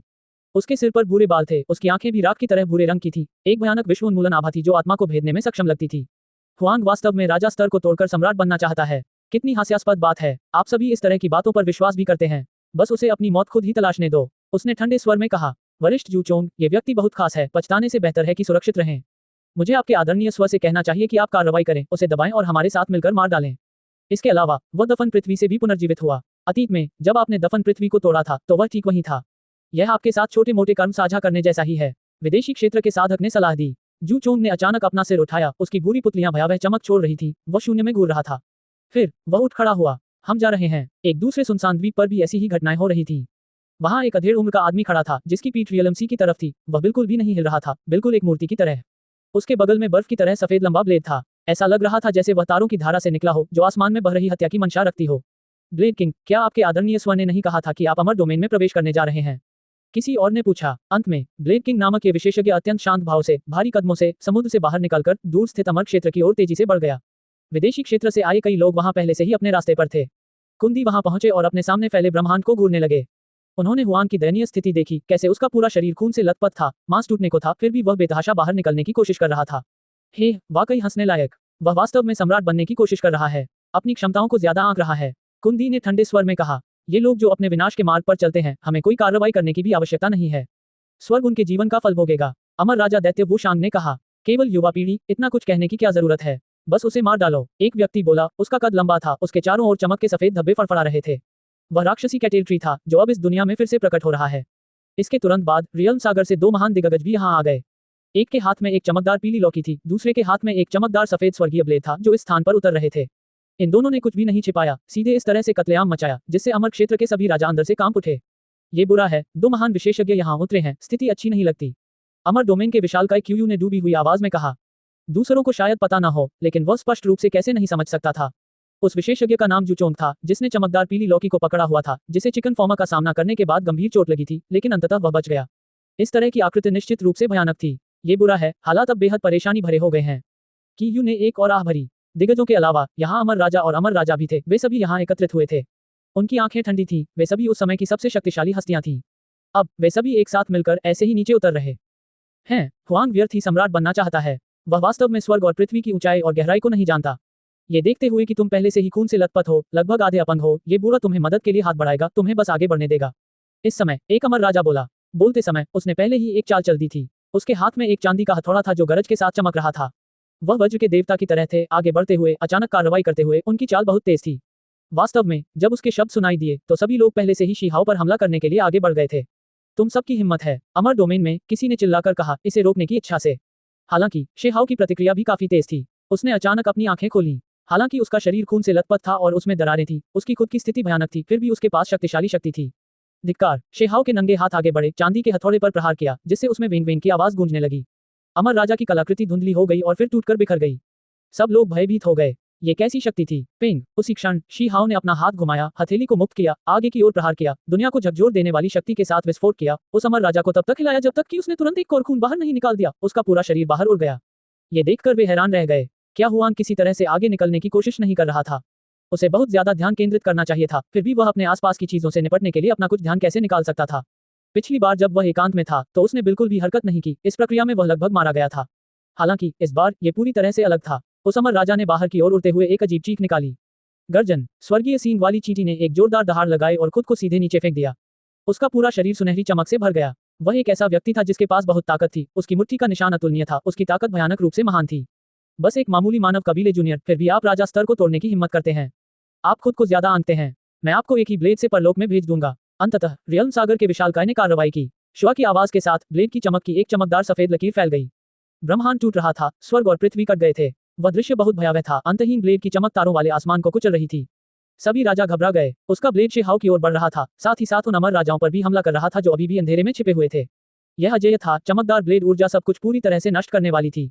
तुम्हारी हिम्मत! अमर राजा विशाल क्यू ने कार्रवाई की। उसने अपनी जादुई कलाकृति को सक्रिय किया, इस चमकदार सफेद स्वर्गीय ब्लेड का सामना किया। वह अकेला था जो इस हमले को रोक सकता था, अगर कोई और होता, तो वे मुकाबला नहीं कर पाते। धिक्कार! ब्लेड की चमक अंतहीन थी, बाहर की ओर फैल रही थी। ब्रह्मांड ढह गया, ब्लैक होल अस्तित्व से मिट गए। यहाँ का दृश्य बहुत भयानक था। सौभाग्य से, यहाँ मौजूद सभी लोग राजा थे। अगर वे किसी दूसरे स्तर के प्राणी होते, तो उनके शरीर और आत्माएं सीधे ही नष्ट हो जाती, और वे इन आघात तरंगों को रोकने में असमर्थ होते। हे, जैसे ही वह आगे बढ़ा, कोई बहुत ही दिखावटी, दबंग अंदाज में हंस रहा था। राक्षसी कैटेल ट्री प्रकट हुआ। वह लंबा और मजबूत था, उसके बाल बिखरे हुए थे। एक हथेली आगे की ओर गिरी, जिससे दुनिया दो हिस्सों में बंट गई, भूत रोने लगे और देवता चीखने लगे। बेजोड़ जादुई शक्ति आगे बढ़ी। ये ताड़पत्र देखने में साधारण लगता था, लेकिन इसकी शक्ति बहुत अधिक थी। तुरंत ही एक अमर राजा आया जिसने उसे रोकने की कोशिश की, लेकिन वह तब तक विस्फोटित होता रहा जब तक कि वह खून नहीं खांसने लगा, पीछे की ओर लड़खड़ाता रहा, उसका शरीर लगातार कांपता रहा। उसे एक तीव्र महान दाव रिबाउंड का सामना करना पड़ा। मुझे कौन रोक सकता है? मैं हुआन को मारना चाहता हूँ, जो मेरे रास्ते में खड़ा हो सकता है। राक्षसी कैटेल ट्री ने दहाड़ लगाई। वह पहले अमर प्राचीन में गिर गया था, लेकिन उसके आदिम आत्मा छापों का एक हिस्सा आपदा से बच गया। इसके अलावा, विदेशी राज्य ने हमेशा उसके सार रक्त को संरक्षित किया। यही कारण है कि जब उन्हें सम्राट पतन के युग से उस बेजोड़ अमर गोली की खोज हुई, तो उन्होंने तुरंत उसे पुनर्जीवित कर दिया। राक्षसी कैटेल ट्री, अतीत में, उसके पास दुनिया को चौंकाने वाली प्रतिभा थी। शिहाओ अभी भी वहीं बैठा था और उसकी ओर ठंडे भाव से देख रहा था। अमर प्राचीन की लड़ाई में, क्या तुम सीधे किसी के द्वारा नहीं मारे गए थे? तुम अब अहंकारी व्यवहार क्यों कर रहे हो? ये निर्दयी उपहास था। राक्षसी कैटेल वृक्ष दहाड़ उठा, आकाश बर्फ सफेद बीजों से ढक गया, चमकते हुए धब्बे सिंहपन्नी जैसे थे। वे महान दाव प्रतीकों के माध्यम से बने थे, अब खिल रहे थे, बरस रहे थे। मारना! वहां अमर राजा थे जो अमर क्षेत्र में एक साथ आगे बढ़ रहे थे, और राक्षसी कैटेल वृक्ष की ओर अपना रास्ता बनाते हुए नरसंहार कर रहे थे। मुझे कौन रोक सकता है? राक्षसी कैटेल ट्री ने दहाड़ते हुए कहा। वह पहले अमर प्राचीन महान युग में मर चुका था। अब, उसके सीने में हमेशा क्रूरता, अत्यधिक आक्रामकता और खूनी प्यास की लहर रहती थी। डोंग! शिहाओ के पास कहने के लिए कोई शब्द नहीं था, उसने सीधे मुट्ठी का निशान छोड़ा और उसे राक्षसी कैटेल वृक्ष की ओर मारा। शक्ति का एक तीव्र टकराव हुआ। शिहाओ की मुट्ठी के निशान ने ऊपर के आकाश और नीचे की धरती को हिला दिया, जिससे राक्षसी कैटेल ट्री की अभिव्यक्ति बहुत बदल गई। इस दुनिया में वास्तव में एक ऐसा भयानक बच्चा था। दिलचस्प है, उन्होंने इतनी जल्दी अपनी चालें चली। गाइडेंस एंशिएंट पैलेस के पास नौसिर वाले राक्षस ने युद्ध के मैदान को घूरते हुए एक ठंडी मुस्कान दिखाई। हान! इसके तुरंत बाद, कुंदी ने कदम बढ़ाया। उसने अमर स्मेल्टिंग पॉट को हाथ में पकड़ लिया, तुरंत ही अपने रास्ते पर आगे बढ़ गया, व्यक्तिगत रूप से हुआन को खत्म करने की इच्छा रखते हुए। वह निश्चित रूप से उसे और अधिक शक्तिशाली नहीं बनने दे सकता था। ब्रह्मांड ढह गया। उस अमर प्रगलन पात्र ने दुनिया को भयभीत कर दिया, अराजक चमक के साथ बहता हुआ, भयानक शक्ति को छोड़ता हुआ। धिक्कार! सभी अमर राजा के हथियार बाहर की ओर बिखर गए। हालांकि शिहाओ अभी भी वहीं बैठा था, उसके पास इस हमले का गंभीरता से सामना करने के अलावा कोई विकल्प नहीं था। तीव्र युद्ध, भयानक टकराव, ये सब इसी समय भड़क उठा। हुआन, मेरा मानना है कि तुम्हें मारने के लिए इतने सारे लोगों का आना पहले से ही जरूरत से ज्यादा है। ऐसा इसलिए है क्योंकि मैं जानता हूं कि तुम सफल नहीं हो सकते, ये कदम उठाने में असमर्थ हो। जू चोंग बोला। वह अपने हाथ में एक चमकता हुआ पीला लौकी लिए हुए था और ऊपर से आते समय उसकी ताकत बेजोड़ थी। जब वह करीब पहुंचा, तो उसने शिहाओ के खिलाफ निर्णायक कार्रवाई करते हुए कहा, दबाओ और मार डालो। मारना! विदेशी राज्य के सभी राजा एक साथ आक्रमण करने के लिए आगे बढ़े। अमर क्षेत्र के सभी राजा भी इन प्राणियों का सामना करने के लिए आगे बढ़े। हुआंग, अपनी जान सौंप दो। एक चमकदार पीली लौकी उड़कर शिहाओ की ओर आई। अध्याय 1979 सम्राट ब्रेकथ्रू पर हमला। जू चोंग ने आखिरकार कार्रवाई की। ये रियल्म सी का एक विशालकाय व्यक्ति था, जिसने पहले ब्यूरियल अर्थ के एक हिस्से को नष्ट कर दिया था। अजेय! उसने अपनी चमकदार पीली लौकी को ऐसे ही सक्रिय कर दिया, शेहाओ की ओर बढ़ते हुए। आगे कई महान अमर राजाओं ने इस लौकी को रोकने की कोशिश की। इस महान दाव जादुई कलाकृति में अनंत शक्ति निहित थी। पेंग, हालांकि पहले अमर राजा पर तब तक प्रहार किया गया जब तक कि उसका आधा शरीर चकनाचूर होकर उड़ नहीं गया, उसका खून तारों वाले क्षेत्र में बिखर गया। जब ये लौकी बाहर निकली तो कोई भी अमर राजा उस तरह की शक्ति का सामना नहीं कर सकता था। जब दूसरे अमर राजा ने उसके रास्ते में खड़े होने की कोशिश की तो लौकी ने अपने मुंह से लाल रंग की बहुरंगी रोशनी की एक धार छोड़ी। ये खूनी रोशनी की तरह थी जो तलवार की कोर में संघनित हो रही थी।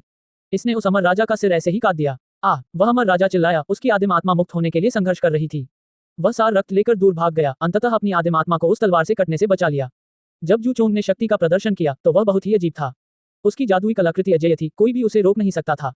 चमचमाती पीली लौकी ठीक उसी तरह ऊपर से उतरी और शीहाओ के सिर की ओर टूट पड़ी। इस बीच इस समय राक्षसी कैटेल कुंडी और अन्य सभी अपनी तकनीकें दिखा रहे थे, शेहाओ के खिलाफ सबसे शक्तिशाली हमले कर रहे थे। स्थिति बेहद भयावह थी। यदि जू चोंग भी इसमें शामिल हो गया तो परिणाम अत्यंत भयानक होंगे। गर्जन, स्वर्ग के नीचे नंबर 2 ने दहाड़ते हुए अपना असली शरीर दिखाया। उसका विशाल शरीर शल्कों से ढका हुआ था। उसने अपने विशाल पंख हिलाए, उसका शरीर जो तुलना से परे शक्तिशाली था, पीली लौकी का सामना कर रहा था। दोनों के बीच चमकदार रोशनी फूट पड़ी, जटिल प्रतीक टिमटिमाने लगे। अमर पैटर्न की बड़ी मात्रा आपस में गुंथ गई, जिससे अमर राजा स्तर का डोमेन बन गया। एक बड़ी टक्कर हुई। होंगलों की आवाज के साथ स्वर्ग के नीचे नंबर 2 का शरीर तब तक कुचला गया जब तक कि वह खून से लथपथ नहीं हो गया। उसके चमकीले शल्क बड़ी मात्रा में गिर गए। उसका पूरा शरीर खून से लथपथ हो गया, एक पंजा भी फट गया, जिससे छर्रे दिखाई देने लगे। वह उड़ गया। इस समय शेहाओ का शरीर बहुत कांप उठा। ऐसा इसलिए हुआ क्योंकि उसके 6 महान गुप्त क्षेत्र एक ही समय में चमक उठे, जिससे उसके सिर से 3 फीट ऊपर स्थित देवता थोड़ा नीचे आ गया, जिससे एक तीव्र संघर्ष शुरू हो गया। शेहाओ के माथे से खून टपक रहा था, उसके चारों अंग अलग हो रहे थे। विशाल ड्रैगन कशेरुका से काका की आवाज निकल रही थी, मानो वह टूटने वाला था। उसके 6 महान गुप्त क्षेत्र बहुत हिल रहे थे, मानो वे नष्ट होने वाले थे। यह एक अच्छा संकेत कैसे हो सकता है? महत्वपूर्ण क्षण में उसके शरीर में ऐसे चौंकाने वाले परिवर्तन दिखाई दे रहे थे, जिससे आसानी से कोई आपदा आ सकती थी। अमर राजा ठंडी हंसी हंसने लगे, एक के बाद एक आकर भयंकर हमला करने लगे। अमर क्षेत्र के विभिन्न विशेषज्ञों ने कार्रवाई करते हुए उन्हें रोक दिया। हालांकि अमर क्षेत्र के दिग्गज विदेशी क्षेत्र की तुलना में पर्याप्त नहीं थे। कुंदी ने रियल्म सागर से 2 महान दिग्गजों को लाया, जिससे एक शक्तिशाली डराने वाली सेना का निर्माण हुआ। अमर क्षेत्र के विशालकाय क्यूयू ने ब्लेड किंग को रोक दिया। वह बर्फ सफेद ब्लेड ऊर्जा विशाल और असीम थी, जिसने पुराने अमर राजा को ढंक दिया, जिससे उसे पूरी तरह से इस पर ध्यान केंद्रित करने के लिए मजबूर होना पड़ा, कहीं और सहायता प्रदान करने में असमर्थ। हुआंग, क्या प्रतिभा, क्या युवा अधिपति! तुम वास्तव में व्यर्थ ही सम्राट बनना चाहते हो। मैं इस बेतुके सपने को पूरा करने में तुम्हारी मदद करूंगा। राक्षसी कैटेल हत्या के इरादे से भरा हुआ था, वह जानलेवा तरीके से शेहाओ पर टूट पड़ा। डार्कनेस विलो देवता ने उसे रोकते हुए कार्रवाई की। वे दोनों ही पौधे प्रकार के राजा थे जो एक बेजोड़ क्षेत्र में प्रवेश कर रहे थे। अब वे एक दूसरे का सामना करते हैं, एक तीव्र महान युद्ध में फूट पड़ते हैं। काली शाखाएं व्यवस्था की दिव्य जंजीरों की तरह थी जो हर चीज को भेद सकती थी। हालांकि राक्षसी कैटेल के हमले बहुत अजीब थे, आकाश को ढकने वाले सिंहपर्णी जैसे बीज, अनंत आकाश और स्वर्ग को ढकने वाले महान दाव प्रतीक। ये दुनिया को झकझोर देने वाला महान युद्ध था। अगर यह चाहता है कि तुम आज मर जाओ, तो क्या तुम्हें लगता है कि तुम अब भी जीवित रह सकते हो? कुंदी ने ठंडे स्वर में कहा, एक अविश्वसनीय रूप से कठोर अभिव्यक्ति के साथ। उसने अमर स्मेल्टिंग पॉट को पकड़ लिया, उसे फिर से तोड़ दिया। शेहाओ ने धीमी गर्जना की। उसके ऊपर की वह छोटी सी आकृति नीचे खींची जा रही थी, कई महान गुप्त क्षेत्र चमक रहे थे, उसे खींच रहे थे। एक विंग ध्वनि के साथ वह 1 और फुट नीचे उतरी। इस प्रक्रिया के दौरान शीहाओ की आत्मा टूट गई, उसका शरीर जख्मों और खून से लथपथ हो गया, उसका रंग कागज की तरह पीला पड़ गया। शेहाओ ने अपना हाथ आगे बढ़ाया और अमर प्रगलन पात्र को काट डाला, जिससे वह तीव्रता से कांपने लगा और पीछे की ओर उड़ गया। तुम अभी भी जीना चाहते हो? बस अपना सिर सौंप दो, कुंदी ने धीमी आवाज में कहा। उसके चांदी के बाल पूरे खड़े हो गए, उसकी पुतलियां भयानक क्रॉस बन गईं। उसके हाथों ने जादुई निशान बनाए, जो क्रूरता से आगे की ओर टकरा रहे थे। इस बीच अमर स्मेल्टिंग पॉट सक्रिय हो गया, जिससे दिव्य चमक की अंतहीन धारियां फूट पड़ी। शीहाओ का शरीर आगे पीछे झूल रहा था, उसके शरीर की हड्डियां पीपा की आवाजें निकाल रही थी, मानो वे टूटने वाली हों। दूसरी तरफ स्वर्गीय सींग वाली चींटी और बाकी लोगों को ऐसा लग रहा था मानो उनकी आंखों की कोठरियां फट जाएंगी। वे सभी मदद करना चाहते थे, लेकिन वे पूरी तरह से शक्तिहीन थे। ऐसा इसलिए था क्योंकि जू चोंग को कोई रोक नहीं सकता था। उसने पीली लौकी को सक्रिय किया, उन्हें तब तक विस्फोटित किया जब तक कि उनके शरीर टूट नहीं गए, खून खांसने लगे और बाहर की ओर उड़ने लगे। ऐसे अमर राजा थे जो लगभग दयनीय मौत मर गए थे। नंबर 2 अंडर हेवन का एक पंख सीधे जू चोंग द्वारा फाड़ दिया गया था। हालात पहले से ही ऐसे थे, इमोर्टल डोमेन की स्थिति गंभीर थी। डार्कनेस विलो देवता ने राक्षसी कैटेल का सामना किया और अमर डोमेन के विशाल क्यूयू ने रियल सी के ब्लेड किंग का सामना किया, जबकि पीली लौकी के मालिक जू चोंग ने अमर राजाओं को पीछे छोड़ते हुए शेहाओ के करीब पहुंच गए। इस बीच कुंदी पहले से ही एक महान युद्ध में शेहाओ का सामना करना शुरू कर रहा था। इसके अलावा दूरी पर अभी भी वो शांत था, 9 सिर वाला राक्षस भी बगल में दुबका हुआ ठंडे भाव से देख रहा था। यदि ये 6 महान दिग्गज एक साथ मिलकर काम करें तो उनका मुकाबला कौन कर सकता है? सौभाग्य से अमर क्षेत्र में भी पुराने राक्षस छिपे हुए थे। संक्षेप में विदेशी क्षेत्र के साथ संतुलन था। एक विशालकाय दिखाई दिया, कुंडी का सामना करते हुए उसे शेहाओ पर हमला करने से रोक दिया। लेकिन पीली लौकी का मालिक आ गया और उसने लगातार शेहाओ पर हमला किया। स्थिति अभी भी गंभीर थी। जहां तक अन्य अमर राजाओं और अमर राजाओं का सवाल है, वे लंबे समय से कत्लेआम में लगे हुए थे। राजा का खून बह रहा था, दृश्य अविश्वसनीय रूप से कड़वा था। हे, अब सब कुछ खत्म करने का समय आ गया है। हुआंग, मैं तुम्हें परलोक भेजने जा रहा हूँ। इस समय अमर राजा वू शांग ने आखिरकार कार्रवाई की। उसने एक कांस्य का बड़ा परशु उठाया और उसे शेहाओ की ओर भेजा। कोई भी उसे रोक नहीं सका। ऐसा इसलिए था क्योंकि सभी अमर राजा अपने दुश्मनों से परेशान थे। अभी वू शांग के पास सबसे अजीब प्राकृतिक दिव्य क्षमता, जादुई बल प्रतिरक्षा थी। यह मूल रूप से एक घातक खतरा था। प्रतीक, बहुमूल्य तकनीकें और अन्य चीजें प्रस्फुटित हुईं, लेकिन वे सब उसके शरीर के सामने ही मिट गईं तथा उसे चोट पहुंचाने में असमर्थ रहीं। बस एक छोटा सा जूनियर, फिर भी तुम संप्रभुता का दावा करने की हिम्मत करते हो। मर जाओ, वू शांग ने दहाड़ लगाई। कांस्य युद्ध का परशु चमक के साथ चमक रहा था जो शेहाओ के सिर की ओर उतर रहा था, उसके देवता को चीरने की इच्छा से। उसके सिर से 3 फुट ऊपर स्थित देवता पहले ही 1 फुट नीचे उतर आए थे, जो कि शेहाओ के सिर से केवल 2 फुट की दूरी पर था। गर्जन, शेहाओ ने अपना सिर उठाया। उसने एक जोरदार दहाड़ लगाई, उसके बाल बिखरे हुए थे। वह तुलनीय भयानक शक्ति के साथ फट पड़ा। उसके सिर के ऊपर की उस छोटी सी आकृति ने भी आकाश की ओर दहाड़ लगाई और मुट्ठी के निशान भी बनाए। धिक्कार, वू शांग की बड़ी परशु फट गई। परशु की धार चमकीली सफेद हो गई, ब्रह्मांड को चीरती हुई। हत्या की मंशा हर जगह फैल गई, जिससे अमर राजाओं को ठंड की लहर महसूस हुई। यह मारक शक्ति बहुत चौंकाने वाली थी। वू शांग चौंक गया। उसने साफ देखा कि छोटी सी आकृति ने जो कुछ भी तोड़ा था, वह महान दाव प्रतीक थे जो वास्तव में उसके खिलाफ प्रभावी थे और कांसे के महान परशु को नष्ट कर दिया था। हुआंग, तुम निश्चित रूप से मर चुके हो। ठीक इसी समय दूर से फिर से दहाड़ने की आवाज आई। रियल सी में सैनिकों का एक समूह था जो तेजी से आगे बढ़ा। हालांकि जो आगे चल रहा था वह कोई विशालकाय नहीं था, लेकिन वह पहले से ही उस स्तर से बहुत दूर नहीं था। सबसे महत्वपूर्ण बात यह थी कि वह अपने साथ कुछ गिरे हुए राजाओं को भी लाया था। यह भयानक शक्ति की लहर थी जो अमर क्षेत्र पर हमला करने के लिए आ रही थी। इसने तुरंत उस संतुलन को तोड़ दिया जो पहले से ही अविश्वसनीय रूप से खराब था। अगर यह एक सामान्य स्थिति थी तो यह बात थी क्योंकि रियलसी से पहले भी कई बार आक्रमण हो चुके थे। अतीत में अमर डोमेन उनसे निपट सकता था, लेकिन अब यह एक गंभीर स्थिति थी। यह बेहद खतरनाक था। शक्ति की इस लहर के साथ अमर डोमेन का पक्ष पूरी तरह से नुकसान में था। तब तक हमला किया गया जब तक कि राजा का खून बाहर नहीं निकल गया। तुरंत ही ऐसे लोग थे जिनके शरीर टुकड़े टुकड़े हो गए, केवल उनकी आदिम आत्माएं ही बच पाईं। ये बहुत ही भयंकर था। हालांकि अमर राजाओं को मारना मुश्किल था, वे अपने शरीर को फिर से बना सकते थे, फिर भी इस एक तरफा महान युद्ध ने फिर भी डर से कांप दिया। हर कोई महसूस कर सकता था कि स्थिति बहुत खराब थी। मेरे अमर क्षेत्र के दिग्गज कहाँ हैं? क्या और नहीं है? वे यहाँ क्यों नहीं हैं? किसी ने दहाड़कर कहा। वे हमारे क्षेत्र को छोड़कर चले गए, दिग्गजों से संपर्क करने के लिए क्षेत्र सागर में गए, उन्हें वापस लाने की उम्मीद में। समय बहुत खराब था। कई हजार साल पहले कुछ दिग्गज लोग थे जो प्राचीन बेजोड़ विशेषज्ञों के निशान खोजने के लिए रियल सागर में घुसे थे। उन्हें उम्मीद थी कि वे उन्हें वापस ला पाएंगे। ऐसा इसलिए था क्योंकि महान युद्ध अधिक से अधिक भयानक होते जा रहे थे। वे चिंतित थे कि वे अमर क्षेत्र की रक्षा करने में सक्षम नहीं होंगे। हे, ये बूढ़ा भी आ गया है। छिपे हुए 9 सिर वाले राक्षस ने आखिरकार अपनी चाल चली। सफेद बाघ को नियंत्रित करते हुए ठंडे तरीके से अपनी उपस्थिति दर्ज कराई। उसने अंधेरे राजाओं को यहाँ तक पहुंचाया। हान, उन्होंने हुआंग के खिलाफ कार्रवाई की, यहाँ तक कि जो लोग शेहाओ की रक्षा करने की कोशिश कर रहे थे वे सभी इस हमले में शामिल थे। एक्लिप्टिक इमोर्टल गोल्ड डाओइस्ट से खून टपकने लगा। हालांकि उसका शरीर मजबूत और अविनाशी था, फिर भी अभी भी उसमें दरारें पड़ रही थी जो 9 सिर वाले राक्षस के हमलों से लगभग टूटकर बिखरने लगी थी। कोई भी देख सकता था कि यह विशेषज्ञ कितना भयानक था। उस समय उसने शेहाओ के साथ तब तक युद्ध किया जब तक दोनों पक्षों को हार का सामना नहीं करना पड़ा। ये बिना कारण नहीं था। वह कुंदी से भी अधिक शक्तिशाली था। वह इस लड़ाई को काफी समय से देख रहा था। अब जब उसने देखा कि बड़ी परिस्थिति पहले से ही तय थी, तो वह कुछ भी अप्रत्याशित होने से बचने के लिए शेहाओ के जीवन को जल्दी खत्म करने की इच्छा रखता था। जब इस प्रकार की शक्ति शामिल हुई तो अमर क्षेत्र के राजा तुरंत नष्ट हो गए, यहाँ तक कि इन राजाओं की आदिम आत्माएं भी दबा दी गईं। यह एक करारी हार थी। 9 सिर वाले राक्षस, तुम पहले भी हुआंग से हार चुके हो, तब अपना सिर नीचे करके तुमने मध्यस्थता करने की इच्छा जताई थी। अब तुम वास्तव में 2 चेहरे वाले हो। घृणित, स्वर्गीय सींग वाली चींटी ने डांटा। 9 सिर वाले राक्षस ने ठंडी सांस ली, उसके चेहरे पर तिरस्कार का भाव था। वह शेहाओ की ओर देखने के लिए मुड़ा। तुम सम्राट बनना चाहते हो? कितनी हास्यास्पद बात है। क्या तुम्हें लगता है कि कोई ऐसा कर सकता है? बस नरक में जाओ। इस समय इमोर्टल डोमेन का विशालकाय क्यूयूबी ब्लेड किंग के प्रहार से गंभीर रूप से घायल हो गया था। उसका एक हाथ खून से लथपथ होकर बाहर की ओर उड़ता हुआ गिर गया। ऐसा नहीं था कि वह पर्याप्त रूप से शक्तिशाली नहीं था, बल्कि वह चारों ओर से दुश्मनों से घिरा हुआ था। ऐसे राजा थे जिन्होंने एक के बाद एक उसके खिलाफ कार्रवाई की। साथ ही एक विशालकाय की बेजोड़ धारदार चमक के कारण उसे बहुत कष्ट सहना पड़ा। कच, डार्कनेस विलो देवता को भी गंभीर चोटें आईं।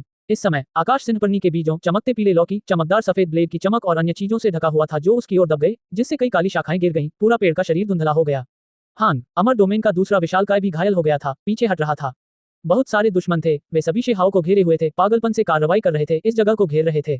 यह अंतिम प्रहार था। कई लोगों ने अपनी आंखें बंद करके आहें भरी। ऐसा नहीं था कि वे मदद नहीं करना चाहते थे, बल्कि मौजूदा हालात ने उन्हें निराश कर दिया था। जब इतने सारे दिग्गज यहाँ मौजूद हों तो उन्हें कौन रोक सकता था? हुआंग, तुम अभी भी व्यर्थ में सम्राट बनना चाहते हो। तुम्हारे मरने का समय आ गया है। कुंदी चिल्लाया। हे, क्या मजाक है? तुम सम्राट बनना चाहते हो? ये तुम्हारा अंत है। राक्षसी कैटेलट्री की आवाज ठंडी थी। मरना। जू चोंग ने तुरंत कार्रवाई की। चमकती पीली लौकी सीधे शेहाओ के सिर की ओर गिरी। विंग, इस समय शून्य कांप उठा। शेहाओ जमीन पर बैठ गया, एक के बाद एक प्रतीक चमक रहे थे, अतुलनीय रूप से दीप्तिमान। उसके चारों ओर लिपटे हुए सभी राजा चौंक गए, जल्दी से पीछे हट गए, चिंतित थे कि वे इस हत्या के जाल में फंस जाएंगे। अंत में उन्हें पता चला कि उस समूह ने उन्हें निशाना नहीं बनाया था, बल्कि शेहाओ को घेर लिया था। बस एक मामूली रक्षा संरचना, फिर भी आप हम सभी को रोकना चाहते हैं। मर जाओ, वू शांग चिल्लाया। उसने कांस्य महान परशु भी उठाया, आगे की ओर प्रहार किया, बेजोड़ जादुई शक्ति जारी की। इस समय सभी राजाओं ने कार्रवाई की। वे शेहाओ को दबाना और मारना चाहते थे, उसे राख में बदलना चाहते थे, तथा भविष्य में किसी भी संभावित आपदा को हमेशा के लिए समाप्त करना चाहते थे। विंग जादुई संरचना अजीब थी। ये लगातार गड़गड़ाहट कर रही थी, सभी की ताकत को शेहाओ की ओर मिला रही थी, उसे अपने भीतर घेर रही थी। सारी शक्ति उसके सिर के ऊपर उस छोटी सी आकृति की ओर एकत्रित हो गई। वह अभी भी विस्फोट से नहीं मरा है, अभी भी जीवित है। सभी लोग कृपया एक साथ कार्रवाई करें, इस संरचना को तोड़ दें। हुआंग की मौत निकट है, कुंदी ने दहाड़ते हुए कहा। वह चिंतित था कि कुछ अप्रत्याशित घटित होगा। होंगलोंग सभी दिशाओं से अंतहीन प्रतीक चमक चमक उठी। ये सब केंद्र की ओर एकत्रित हो रही थी, शेहाओ को दबा रही थी और उस पर हमला कर रही थी।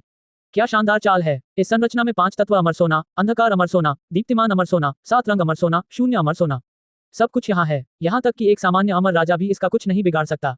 कुंदी ने आह भरते हुए कहा। होंगलोंग सारी शक्ति एक साथ दब गई, गठन में विलीन हो गई, जिससे शिहाओ आसमान को झकझोर देने वाली चमक के साथ फट पड़ा।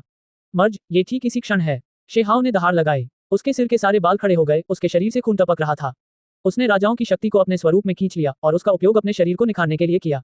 इससे पहले उन्होंने अंतहीन व्युत्पत्तियां की। अगर उन्होंने आदिम आत्मा को सुरक्षित और नियमित तरीके से विलीन करने की कोशिश की तो पता नहीं कितने साल लग जाएंगे, और जरूरी नहीं कि वे सफल भी हों। अंत में उसने ऊपर से सबसे बड़ी शक्ति को एक संरचना में लाने का निर्णय लिया, तथा इस तरह से अपने शरीर और आत्मा को एक करने और संयमित करने के लिए बाहरी शक्ति उधार ली। बेशक ये भी बहुत जोखिम भरा था, क्योंकि इस प्रकार का परिवर्तन बहुत तीव्र था, जिसके परिणामस्वरूप वह आसानी से टुकड़ों में फट सकता था तथा खून और हड्डियों में बदल सकता था। ये रेशम के कीड़े के रूपांतरण की तरह था, तितली बनने की परिवर्तन प्रक्रिया, इसे धीरे धीरे किया जाना था। इस बीच वह इसे बलपूर्वक कर रहा था, मूल रूप से कोकून को समय से पहले ही फाड़ रहा था। एक भी गलती और वह तितली नहीं बन पाता, बल्कि समय से पहले ही मर जाता। निश्चित रूप से अनंत शक्ति को निर्देशित किया गया था। बलपूर्वक विलय करते समय उसका शरीर टुकड़ों में टूट गया। फिर उसके सिर के ऊपर की वह छोटी सी आकृति भी टूट गई। शिहाओ ने जरा भी संकोच नहीं किया और अपने घायल शरीर को ठीक करने के लिए सीधे दीर्घायु औषधि का एक डंठल खा लिया। हालांकि भयानक परिवर्तन जारी रहा। उसका शरीर अभी भी ठीक हो रहा था, फिर भी वह फिर से इंच इंच करके टुकड़ों में बिखर गया, यहाँ तक कि उसकी हड्डियां भी फट गईं। उसने अपने दांत भींचे, 3 जीवन औषधियों से बनी एक बेजोड़ गोली खाई, जिसने उसकी आदिम आत्मा को स्थिर किया, उसके शरीर का पोषण किया। यह एक चमत्कारी दवा थी जो एक मृत अमर राजा को भी पुनर्जीवित कर सकती थी। इसके उपयोग बहुत बढ़िया थे। हान शेहाओ के सिर के ऊपर की वह छोटी सी आकृति अतुलनीय शक्ति द्वारा दबा दी गई थी, बलपूर्वक मांस में विलीन हो गई थी। वह ऊपर से उतरी, धीरे धीरे उसके सिर में प्रवेश कर गई। शेहाओ दहाड़ कर बोला। उसके बाल बिखरे हुए थे, शरीर खून से लथपथ था। उसके शरीर पर अकल्पनीय गंभीर चोटें लगी थीं। भले ही उसके पास अमर औषधियां और थरी लाइफ मेडिसिन से बनी चमत्कारी गोली थी, फिर भी उसे बहुत तकलीफ हुई। हालांकि इस समय वह सफल हो गया। कम से कम उसने अपने सिर के ऊपर की उस छोटी सी आकृति को अपने शरीर में समाहित कर लिया। ये वैसा ही था जैसा उसने अनुमान लगाया था। परिवर्तन बहुत तीव्र था। वह इसे सहन नहीं कर सका। उसका शरीर और आत्मा टूट रहे थे, किसी भी समय फटने के लिए तैयार थे। इसके अतिरिक्त उनका शरीर अप्रतिम शक्ति के साथ उछल रहा था, जो उनके शरीर से निकली हुई वायु में व्याप्त हो रही थी। शेहाओ के शरीर के अंदर बेजोड़ अमर ज्वालाएं उमड़ पड़ी। उन्होंने ट्रू फीनिक्स अमर तकनीक का इस्तेमाल किया, यहाँ पुनर्जन्म लिया। दीप्तिमान शक्ति जारी हुई, चमक बह निकली। वह लगभग फट गया, उसका शरीर और आत्मा नष्ट हो गए, लेकिन उसने धैर्य बनाए रखा, अपनी स्थिति को और बिगड़ने से रोका तथा अस्थायी रूप से खुद को स्थिर किया। कच वह अमर स्वर्ण संरचना फट गई। हर कोई दंग रह गया। इतनी भयानक शक्ति भी शेहाओ को नहीं मार सकती थी। उनके अनुमान के अनुसार उसे मौके पर ही विस्फोट कर देना चाहिए था, जिससे उसका शरीर और आत्मा नष्ट हो गई। तो क्या हुआ अगर तुम हमलों की पहली लहर से बच गए? उसे अभी मार डालो, संरचना पहले ही नष्ट हो चुकी है, वह खुद को और कैसे बचा सकता है? राक्षसी कैटेल ट्री ने दहाड़ते हुए कहा। अब हर कोई देख सकता था कि कुछ ठीक नहीं था। हुआंग ने जो शक्ति छोड़ी वह बहुत भयानक थी। उस छोटी सी आकृति के उसके शरीर में प्रवेश करने के बाद उसका पूरा शरीर चमक उठा, ऐसी शक्ति जिसे सीधे देखना असंभव था। तुम मुझे मारना चाहते हो? शेहाओ का पूरा शरीर खून से लथपथ था, उसके शरीर की सतह पर कई दरारें थीं। हालांकि ऐसा होने के बावजूद जब वह वापस खड़ा हुआ तो उसने जो दबाव डाला वह अभी भी दम घोंटने वाला था। हान शेहाओ ने मुक्का मारते हुए हमला किया। महान दाव ध्वनियां बहरा कर देने वाली थी। ब्रह्मांड भी प्रतिक्रिया में कांप उठा, कराह उठा। राक्षसी कैटेल ट्री ने जो मुट्ठी तोड़ी थी वह शेहाओ की मुट्ठी के निशान से अलग हो गई। वह खून से लथपथ हो गई, उसकी सफेद हड्डियां दिखाई देने लगी। तभी उसकी मुट्ठी का निशान फिर से हिल गया। राक्षसी कैटेल ट्री ने जोर से चीख मारी, उसका पूरा हाथ शेहाओ की मुट्ठी के निशान से निकली रोशनी से कट गया। ये दृश्य बेहद भयावह था। ब्लेड की चमक की एक लकीर चारों ओर फैल गई। ब्लेड किंग ने अचानक हमला किया, शेहाओ के सिर पर वार किया, उसे चीरने की इच्छा से। धिक्कार! शेहाओ ने मुट्ठी का निशान बनाया, सीधे उसके सामने। यह अजेय था, इस अमर राजा की कलाकृति को रोक रहा था। उसी समय उसकी मुट्ठी से हल्की कंपन के बाद एक कचा ध्वनि सुनाई दी। वह बेजोड़ ब्लेड ऐसे ही टूट गया, सीधे शेहाओ द्वारा 3 टुकड़ों में तोड़ दिया गया। इस समय हर कोई भयभीत था। सभी की चौंकती निगाहों के सामने शेहाओ अचानक आगे बढ़ा। उसने ब्लेड किंग को पकड़ लिया, एक हथेली के ब्लेड को काट दिया, दूसरे पक्ष के शरीर से निकले बेजोड़ ब्लेड को बिखेर दिया और फिर उसका सिर काट दिया। खून आसमान में बह निकला। गर्जन! शेहाओ ने एक जोरदार दहाड़ लगाई, मानो कोई बेजोड़ दानव राजा दहाड़ रहा हो। उसके बाल बिखरे हुए थे, हत्या की भावना आसमान में फैल रही थी। उसका शरीर एक भूत की तरह हिल रहा था और कुंदी के चेहरे के सामने आ गया। सिर्फ एक ही टक्कर के बाद कुंदी की एक भुजा फट गई। ये दृश्य देखकर सभी लोग हैरान रह गए। हुआंग में किस तरह का परिवर्तन आया? वह वास्तव में अपने दुश्मनों को इस तरह आसानी से चीर सकता था। अध्याय 1980 तब तक कत्लेआम जारी रहेगा जब तक कि स्वर्ग के नीचे कोई भी संप्रभुता का दावा न कर सके। उसी क्षण शेहाओ ने 3 दिग्गजों को घायल कर दिया। ये शक्ति कितनी भयानक थी। आसपास के सभी अमर राजा और पतित अमर राजा स्तब्ध रह गए, उनमें से हर एक हैरान था। कुंदी अपने हाथ के घाव को पकड़ते हुए पीछे हट गए, उनका चेहरा सदमे से ढका हुआ था। राक्षसी कैटेल वृक्ष एक ओर खिसक गया, उसका आधा शरीर खून से लथपथ था, वह पूरी तरह स्तब्ध था। ब्लेड किंग को सबसे अधिक कष्ट सहना पड़ा। शेहाओ ने उसका दिव्य ब्लेड तोड़ दिया और उसके शरीर का सिर निकाल दिया, उसका खून हर जगह बिखर गया, दुनिया में केवल एक लाश ही बची। ब्लेड किंग का सिर शेहाओ के हाथ में जकड़ा हुआ था, उसकी आदिम आत्मा भागने में भी असमर्थ थी, वह सिर के भीतर फंसी हुई थी। हुआंग, तुम! ब्लेड किंग चौंक गया और क्रोधित हो गया, साथ ही साथ उसे डर भी लग रहा था। आखिर उसकी पहचान किस तरह की थी? वह रियलम सी में घूमता फिरता था, एक विशालकाय के रूप में जाना जाता था, फिर भी उसका सिर वास्तव में हटा दिया गया था, उसे इतने अपमानजनक तरीके से ले जाया गया था। उसके लिए यह एक अकल्पनीय बड़ी बात थी। उसकी खोपड़ी सुन्न हो गई, उसे झटका लगा। हुआंग की ताकत इतनी शक्तिशाली थी, अगर उसे पता होता कि यह ऐसा होने वाला है तो वह निश्चित रूप से कोई कार्रवाई नहीं करता। इस तरह के भयानक व्यक्ति का सामना करना बहुत मूर्खतापूर्ण था। लेकिन क्या इस दुनिया में ऐसी शक्ति वाले प्राणी थे? शक्ति का ये स्तर सीमा से अधिक था, ऐसा नहीं होना चाहिए था। यहाँ तक कि कसाई, मुर्गी पालक और अन्य, क्या उनके पास इस प्रकार के तरीके थे? ब्लेड किंग भयभीत था। क्या ये हो सकता है कि हुआंग वास्तव में अमर राजा दायरे को तोड़कर सम्राट पद पर कदम रख दिया हो? हुआंग, तुम सफल हो गए। उसकी आवाज भी कांप रही थी। श्योर, शेहाओ ने ठंडे स्वर में कहा। फिर एक पूत ध्वनि के साथ ब्लेड किंग का सिर खूनी धुंध के विस्फोट में बदल गया, फट गया। आदिम आत्मा प्रकाश की एक लकीर बाहर निकली, भागने की कोशिश कर रही थी। हालांकि क्या इस कदम पर भी वह बच सकता था? शेहाओ की 5 उंगलियां खुल गईं। दिव्य इंद्रधनुष की 5 धारियां बाहर निकली, स्वर्ग और पृथ्वी को सीमित करते हुए उसे वहीं बंद कर दिया। फिर उसका सिर सीधे उसके बिजली दाव कानून पूल में फेंक दिया गया। एक विशालकाय व्यक्ति को ऐसे ही दबा दिया गया और मार दिया गया। चारों ओर सन्नाटा पसरा हुआ था। ये दृश्य बहुत ही चौंकाने वाला था। युद्ध अभी शुरू ही हुआ था, फिर भी ये परिणाम सामने आ चुका था। इन अंतहीन आकाशीय क्षेत्रों में नियम अंतहीन है। मेरा दाव हमेशा फलता फूलता रहेगा। राक्षसी कैटेल ट्री ने दहाड़ते हुए सन्नाटे को तोड़ दिया। वह पागल हो गया, उसके चारों ओर सफेद सूती चादरें दिखाई देने लगी। अगर एक भी सिंहपन्नी बीज जड़ पकड़ ले तो वे तारकीय नदियों को नष्ट कर सकते हैं। ये राक्षसी कैटेल वृक्ष के तरीके थे जो दुश्मनों के दाव फलों, उनकी सार ऊर्जा को अवशोषित करने में सक्षम थे। हान, स्वर्ग और पृथ्वी ढह गए। सिंहपन्नी के बीज महान दाव प्रतीकों में बदल गए, ब्रह्मांड को चीरते हुए हर जगह दिखाई देने लगे। इसने उस जगह को डुबो दिया जहां शेहाओ था, उसे बलपूर्वक दबा दिया। राक्षसी कैटेल ट्री एक विशालकाय था। उसने अपनी परम दिव्य क्षमता का इस्तेमाल किया, हर एक बर्फ सफेद बीज में उसके सार रख की एक रेशा थी। वह पूरी ताकत से आगे बढ़ रहा था। ऐसा इसलिए था क्योंकि उसे पहले से ही इस युवा के आतंक का एहसास था।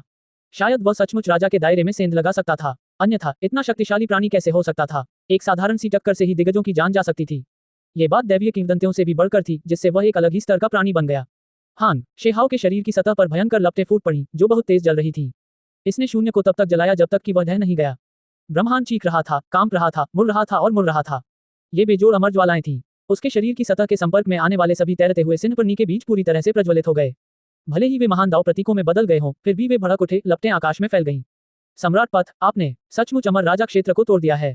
राक्षसी कैटेल वृक्ष ने दहाड़कर कहा। उसका चेहरा पूरी तरह से पीला पड़ गया था, उसका लंबा और मजबूत शरीर लड़खड़ाता हुआ पीछे की ओर झुक रहा था। उसे महसूस हो रहा था कि उसका सार रक्त हमेशा के लिए चला गया था, उस ज्वलंत प्रकाश ने उसे निगल लिया था। एक विशालकाय का सार रक्त, इसे इतनी आसानी से कैसे नष्ट किया जा सकता है?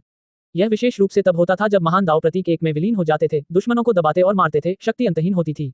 हालांकि हुआंग ने इसे ऐसे ही नष्ट कर दिया। ची! उसी समय शेहाओ ने अपना हाथ उठाया। उसका दाहिना हाथ चमक उठा, तलवार की कोर में बदल गया, चमकदार और चमकदार। फिर उसने राक्षसी कैटेल ट्री की ओर वार किया। राक्षसी कैटेल ट्री चिल्लाया, उसकी आवाज ने ब्रह्मांड को हिला दिया, यहाँ तक कि तारे भी फट गए। वह पूरी ताकत से इसलिए आगे बढ़ रहा था क्योंकि वह प्रतिद्वंद्वी की ताकत को समझता था, जानता था कि वह तुलना से परे क्रूर था। यह अफसोस की बात थी, उसकी ओर से सभी प्रतिशोध व्यर्थ थे। सभी प्रकार के प्रतीक मिटा दिए गए थे। महान दाव प्रतीकों की रक्षा करने वाले उसके शरीर को अनगिनत बार काटा गया जब तक कि उसका शरीर उजागर नहीं हो गया। रक्त की चमक बाहर निकली, उसके शरीर को शेहाओ ने काट दिया। राक्षसी कैटेल ट्री ने बुरी तरह से चिल्लाया। वह बच नहीं सकता था। ये दुश्मन किसी भी महान दुश्मन से अलग था जिसका उसने पहले कभी सामना किया था, बहुत शक्तिशाली, अमर राजा दायरे से भी बढ़कर। वह दहाड़ता हुआ बाहर निकला, अनिच्छा लेकर, निराशा लेकर, अपने सिर के ऊपर से नीचे तक फट गया। उसे शेहाओ ने 2 टुकड़ों में काट दिया, यहाँ तक कि उसकी आदिम आत्मा भी इस तरह से। राक्षसी कैटेल ट्री बुरी तरह चिल्लाया। उसकी आदिम आत्मा के निशान विलीन हो गए, एक होने की इच्छा रखते हुए। उसे विश्वास था कि वह ठीक हो सकता है क्योंकि अमर राजाओं की आत्माएं शाश्वत और अविनाशी होती हैं। हालांकि उसके बाद जो हुआ उसने उसकी सारी उम्मीदों को बेरहमी से कुचल दिया। शेहाओ की उंगली तलवार की तरह थी, लगातार काटती हुई, धधकती हुई चमक पूरी तरह से उसके आदिम आत्मा छापों पर उतर रही थी। जो अविनाशी छापें कहलाती थी, वे ऐसे ही टूटकर बिखर गईं और फिर फट गईं। राक्षसी कैटेल वृक्ष का शरीर और आत्मा ऐसे ही मिट गए। उसका शरीर राख में बदल गया, उसकी आदिम आत्मा प्रकाश की वर्षा बन गई। फिर एक बड़ी ज्वाला भड़की जो भयंकर रूप से जल उठी, जिसने इस ब्रह्मांड को अपने में समाहित कर लिया।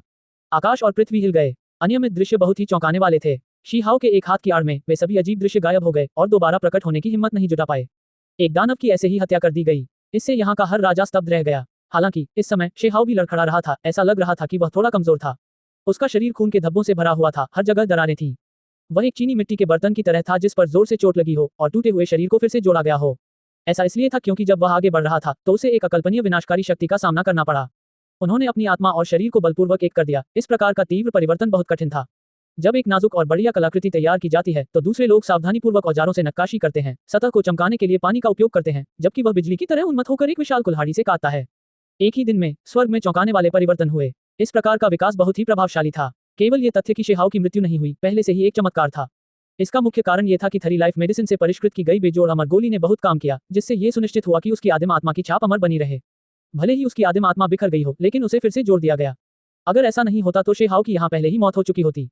जब उसने इसके बारे में ध्यान से सोचा तो उसे पता चला कि 3 जीवन औषधियां न केवल सानजांग और शेनमिंग के लिए राजा बनने का अवसर थी, बल्कि यह शिहाओ की अपनी जीवन रक्षक औषधि भी थी, जिसने उसे इतना पागलपन भरा काम करने का साहस दिया।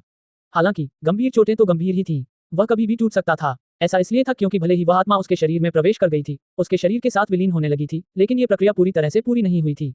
वे अभी भी तीव्रता से टकरा रहे थे। एक भी गलती के परिणामस्वरूप पिछले सभी प्रयास बेकार हो जाते थे। हालांकि शिहाओ का मानना था कि अगर वह नहीं मरा तो उसके लिए एक नया समुद्र और आकाश इंतजार कर रहा होगा। मार डालो, साथ चलो, उस क्षण का लाभ उठाओ जब उसके दाव कौशल उसे मारने के लिए अस्थिर हों। कुंदी दहाड़कर बोला, ऐसा लग रहा था जैसे वह पागल हो रहा हो। ऐसा इसलिए था क्योंकि उसे लगा कि वह सचमुच पागल हो जाएगा। एक युवा अमर राजा ने अमर राजा क्षेत्र को तोड़ दिया और एक ऐसी किंवदंती स्थापित की जो पूरे इतिहास में पहले कभी नहीं सुनी गई थी, जो सभी महान युगों के राजाओं से आगे निकल गई। इससे वह अविश्वास में पड़ गया, जिसे स्वीकार करना उसके लिए कठिन था।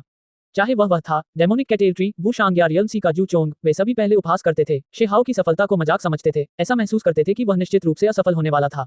यही कारण था कि वे तुरंत वहां पहुंचे और कार्रवाई करने की इच्छा जताई, जबकि दूसरा पक्ष असफल हो गया था और गंभीर रूप से घायल हो गया था, जिससे उसका जीवन ही समाप्त हो गया। किसने सोचा होगा कि वे एक चमत्कार देखेंगे। उनकी आंखों के सामने कुछ पूरी तरह से अकल्पनीय हुआ। हुआंग ने उनकी कल्पनाओं को ध्वस्त कर दिया, वास्तव में सफल हुआ। मारना, मार डालो, उसे सांस लेने का भी समय मत दो, उसे अपनी साधना का क्षेत्र मजबूत मत करने दो। अब आखिरी मौका है। कुछ अमर राजा उन्मत्त होकर स्वयं को नीचे फेंकते हुए चिल्लाने लगे। वे घबरा रहे थे। अगर हुआंग उठ खड़ा होता तो सदियों से स्थापित संतुलन बिखर जाता। उसकी ताकत जो राजा के स्तर से भी ज्यादा थी, वह अकेले ही सभी पक्षों की शक्तियों को तहस नहस कर सकती थी। भविष्य में अगर वे उसके खिलाफ युद्ध छेड़ते हैं तो कोई रहस्य नहीं रह जाएगा। जो कोई भी उससे लड़ेगा वह बर्बाद हो जाएगा, उसकी किस्मत में मौत और हार होगी। मारना, कई राजाओं ने बिना किसी रोक टोक के कार्रवाई की। इस बीच आसपास के गिरे हुए अमर राजा और अमर राजा भी इस तरह पागल हो गए, मानो वे उसे घेरने और मारने के लिए हर संभव कोशिश कर रहे थे। वे सभी जानते थे कि इस मामले का असर बहुत गहरा था, केवल सब कुछ दांव पर लगाकर ही वे आशा की एक किरण पा सकते थे। अन्यथा आज से हुआंग दुनिया पर हावी हो जाएगा, कोई भी उसे रोक नहीं सकता। आज वे हुआंग को घेरने और मारने आए थे, उसके पतन को देखने की इच्छा से। किसने सोचा होगा कि वे केवल एक अभूतपूर्व चमत्कार के दर्शक के रूप में काम कर रहे थे। उनके लिए यह एक आपदा थी। हालांकि लाखों साल बाद की पीढ़ियों के लिए यह निश्चित रूप से कुछ शानदार और शानदार बन जाएगा। सम्राट के उत्थान का गवाह बनना, यह एक महान मामला होगा जिसने इतिहास को हिला दिया। ये सभी लोग हुआंग की प्रतिभा के विपरीत थे, खासकर ये दिग्गज जो इस महान मामले के लिए अपमानजनक सजावट बन गए। उनका संयुक्त हमला इस सम्राट को और भी अधिक गौरवशाली बना सकता था, किंवदंतियों को और भी अधिक विनाशकारी बना सकता था। यही कारण था कि वे पागल हो गए और अपनी सारी ताकत लगाकर हमला करने लगे। दूर से ही अमर क्षेत्र के सभी राजा स्तब्ध रह गए। इस परिणाम की कल्पना कौन कर सकता था। उनकी नजर में अभी शेहाओ निश्चित रूप से मर चुका था। ऐसा नहीं था कि वे सहायता नहीं देना चाहते थे, बल्कि वे वास्तव में शक्तिहीन थे। यहाँ तक कि उन पर भी तब तक हमला किया गया जब तक कि उनके शरीर के टुकड़े टुकड़े नहीं हो गए, कुछ लोगों की तो आत्माएं भी दब गईं। हालांकि अंत में वास्तव में यही परिणाम हुआ। हुआंग ने खुद पर, अपनी ताकत पर भरोसा किया और विदेशी क्षेत्र के दुश्मनों के बीच से अपना रास्ता निकाला। युद्ध के मैदान में उस युवा विशेषज्ञ ने राजाओं को धूल चटा दी। भले ही वह घायल था, संभवतः किसी भी समय मर सकता था, शरीर और आत्मा के नष्ट होने का खतरा था, फिर भी उसकी ताकत बेजोड़ थी। अमर राजाओं को उसने टुकड़े टुकड़े कर दिया, जिससे रक्त की एक बड़ी वर्षा हुई, जिसने ब्रह्मांड के तारों वाले आसमान को लाल रंग में रंग दिया। पेंग, शेहाओ के पैर कुचल दिए गए। रियल सी के विशालकाय जू चोंग ने खून का एक बड़ा मुंह खांसकर बाहर निकाला। उसके द्वारा सक्रिय किए गए सभी गुप्त तरीके टूट गए, वह खुद पीछे हट गया, उसका शरीर टूट गया। मारना, 9 सिर वाले राक्षस की आंखों में भयंकर चमक थी। वह बहुत ही निर्णायक था। हालांकि वह जानता था कि शेहाओ शक्तिशाली है, फिर भी उसने पागलपन से काम लिया। उस क्षण 3 महान तलवारें एक में विलीन हो गईं, शक्ति अनंत हो गई। वह जानता था कि उसके पास कोई और विकल्प नहीं था। चूंकि उसने पहले ही कार्रवाई कर दी थी, तो उसे आज हुआंग से छुटकारा पाना ही था। यह आखिरी मौका हो सकता है। एक बार जब शेहाओ अपने चरम पर लौट आया, तो उसे घेरकर मारने की कोशिश करना केवल एक मजाक होगा। 3 महान तलवार कलाओं के वापस लौटने का समय आ गया है। वे अंधेरे जेल से संबंधित नहीं है, मार्गदर्शन प्राचीन महल से संबंधित नहीं है। शेहाओ ने आगे बढ़ते हुए और हमला करते हुए कहा। उसने गिरे हुए अमर राजाओं के एक समूह को पीछे धकेल दिया, जिससे उन लोगों का खून तारों वाले आसमान में फैल गया। उसने 9 सिर वाले राक्षस को निशाना बनाना और उसका पीछा करना शुरू कर दिया। पिंग, उसके हाथ के ऊपर उठने से तारों वाला आकाश ढक गया। एक हाथ ने आकाश को ढक लिया और फिर नीचे उतर आया। कुछ भी ऐसा नहीं था जिसे वह तोड़ न सके, अजेय। कोई भी उसे रोक नहीं सकता था। 9 सिर वाला राक्षस काफी शक्तिशाली था, लेकिन वर्तमान हुआंग का सामना करते समय वह काफी भद्दा लग रहा था। 3 महान तलवार कलाएं, चाहे कितनी भी तेजस्वी हो वे फिर भी दबी हुई थी, धुंधली बहुरंगी चमक में बदल रही थी, बस ऐसे ही बिखर रही थी। जब विशाल हाथ नीचे उतरा तो 9 सिर वाले राक्षस ने एक दयनीय चीख निकाली, उसका शरीर टुकड़ों में टूट गया, मांस खून और हड्डियों में बदल गया। वह इस तरह की शक्ति को सहन नहीं कर सका। 9 आदिम आत्माओं ने भागने की कोशिश की। उससे भी ज्यादा दुखी तो उसके नीचे मौजूद सफेद बाघ था, जो मौके पर ही फट गया, उसका शरीर और आत्मा नष्ट हो गई। यह अमर राजा स्तर का विशेषज्ञ था, फिर भी वह ऐसे ही मर गया। खूब ध्वनि के साथ महान हवाओं ने गर्जना की। शेहाओं ने 9 आदिम आत्माओं को पकड़ लिया, उन्हें बिजली दाव कानून पूल में दबा दिया, उन्हें अराजकता, शांत कला और अन्य चीजों को निकालने के लिए पीछे छोड़ दिया। 9 सिर वाला राक्षस पराजित हो गया। आसपास के इलाकों में बाकी सभी अनुयायी बुरी तरह से मर गए। शेहाओं ने उन्हें तारों वाले आसमान में बहा दिया, खूनी धुंध के विस्फोटों में बदल गए। जाओ, ये व्यक्ति पहले ही सम्राट बन चुका है या अमर सम्राट बनने के करीब है, आसमान के नीचे बेजोड़। हम उसका मुकाबला नहीं कर सकते। रियम सागर से तेजी से आ रहे प्राणियों में से एक ने चिल्लाकर कहा, लेकिन कुछ करने की हिम्मत न जुटा पाने के कारण वह पीछे मुड़कर भाग गया। तुम्हें क्या लगता है तुम कहाँ जा रहे हो? शेहाओ चिल्लाया। उसका शरीर आकाश में चला गया, ब्रह्मांड उसे रोक नहीं सका। एक पल में उसने आकाश के गुंबद को काट दिया और आगे की ओर अवरोध पैदा कर दिया। जब उसकी मुट्ठी टूट गई तो धरती और आसमान का रंग उड़ गया। वे सभी लोग हताश हो गए, अपनी सारी ताकत से लड़ने लगे, लेकिन अंतर स्पष्ट था, अंत में वे सभी मारे गए। दौड़ना। जब विदेशी राज्य के अमर राजाओं ने यह देखा तो वे सभी भागने लगे। उन्हें पता था कि बड़ी परिस्थिति पहले ही समाप्त हो चुकी थी। शेहाओ उठ खड़ा हुआ था, अब कोई भी उसके कदमों को रोक नहीं सकता था। जाओ, जल्दी से यहाँ से निकल जाओ, कुंदी ने दहाड़ते हुए कहा। उसे अब अंतहीन पछतावा महसूस हो रहा था। किसने सोचा होगा कि वह इस तरह के भयानक व्यक्ति को भड़काने में सफल हो गया? यह एक बहुत बड़ी आपदा थी। हुआंग, अपना अहंकार बंद करो। वुशांग शैतान राजा ने बहुत साहस दिखाया। वह पीछे की ओर से मोर्चा संभालने का प्रभारी था। एक कांस्य का बड़ा परशु शेहाओ की ओर तान दिया गया और फिर उसने भयंकर रूप से हमला किया। कच। शेहाओ के एक ही हाथ से विशाल परशु की बर्फ सी सफेद धार टूट गई। उसकी आंखें ठंडी बिजली की तरह चमक रही थी, आगे की ओर देखते हुए पूरी ताकत से हमला कर रही थी। सभी तरीकों से अभेद्य दिव्य क्षमताएं, गंदगी से ज्यादा कुछ नहीं। वुशांग ने गर्व और तेजस्वी प्रतिभा के साथ दहाड़ते हुए कहा। वह इसे स्वीकार नहीं कर सका, उसे लगा कि उसकी दिव्य शक्ति बेजोड़ और तुलना से परे थी। उसने शेहाओ को रोक दिया। हालांकि वह जानता था कि सब कुछ विनाश की ओर इशारा करता है, यह उसका दृढ़ विश्वास और एक अमर दिग्गज के रूप में गर्व था। इस कबीले की जादुई शक्ति प्रतिरक्षा कोई दैवीय क्षमता नहीं थी, ये बेजोड़ और दबंग थी, जिसके आगे कई राजा और कई दिग्गज असहाय रह गए। कई विशेषज्ञों को वुशांग से लड़ने की सबसे अधिक आशंका थी। हालांकि अब भी यह बेजोड़ दिव्य क्षमता कुछ भी नहीं बदल सकती। शेहाओ ने भी इसी तरह इस दाव को समझा। शायद उसका दाव उतना व्यापक और गहरा नहीं था, लेकिन वह पहले से ही इससे परिचित था। अपनी वर्तमान बेजोड़ साधना के साथ उसे कौन रोक सकता था? तथाकथित जादुई शक्ति प्रतिरक्षा उसके विरुद्ध अप्रभावी थी। होंगलोंग। शेहाओ ने मुट्ठी का निशान बनाया, मुट्ठी टूट गई। स्वर्ग और पृथ्वी टूट गए, ब्रह्मांड फट गया। इसके अलावा वुशांग की भुजाएं और छाती भी छेदी गई थी, जो खून से लथपथ हो गई थी। खूनी छेद इतने भयानक थे कि उन्हें देखने वाला हर कोई सहम गया। वुशांग ने खून की खांसी निकाली। वह जोर जोर से हंस रहा था, उसके चेहरे की चमक बिल्कुल भी कम नहीं हुई थी। हालांकि उसका पूरा अस्तित्व फीका पड़ रहा था, धुंधला हो रहा था। फिर वह फट गया, प्रकाश की बारिश में बदल गया। वुशांग की मृत्यु हो गई, उसे शेहाओ ने शक्तिशाली तरीके से मार डाला। शेहाओ ने एक कदम आगे बढ़ाया, हवा और गरज के साथ तबाही मची हुई थी, उसके व्यवहार से स्वर्ग और पृथ्वी स्तब्ध हो गए। ये वास्तव में ऐसा था जैसे कोई सम्राट दुनिया पर उतर रहा हो, विदेशी साम्राज्य की ओर बढ़ रहा हो। हुआंग ने अकेले ही आक्रमण करते हुए अपना रास्ता बना लिया। वह एक महान नरसंहार करने जा रहा था, इस दुनिया के सभी दुश्मनों का सफाया करने जा रहा था। आज के बाद कौन संप्रभुता का दावा करने की हिम्मत करता है? अमर डोमेन के दिग्गज क्यूयू ने दूर से यह कहते हुए खून खांसा। हुआंग तब तक कत्लेआम करेगा जब तक कि इस दुनिया में कोई भी संप्रभुता का दावा करने की हिम्मत नहीं करेगा। क्रांतिवृत्त अमर स्वर्ण दाववादी ने आह भरते हुए कहा।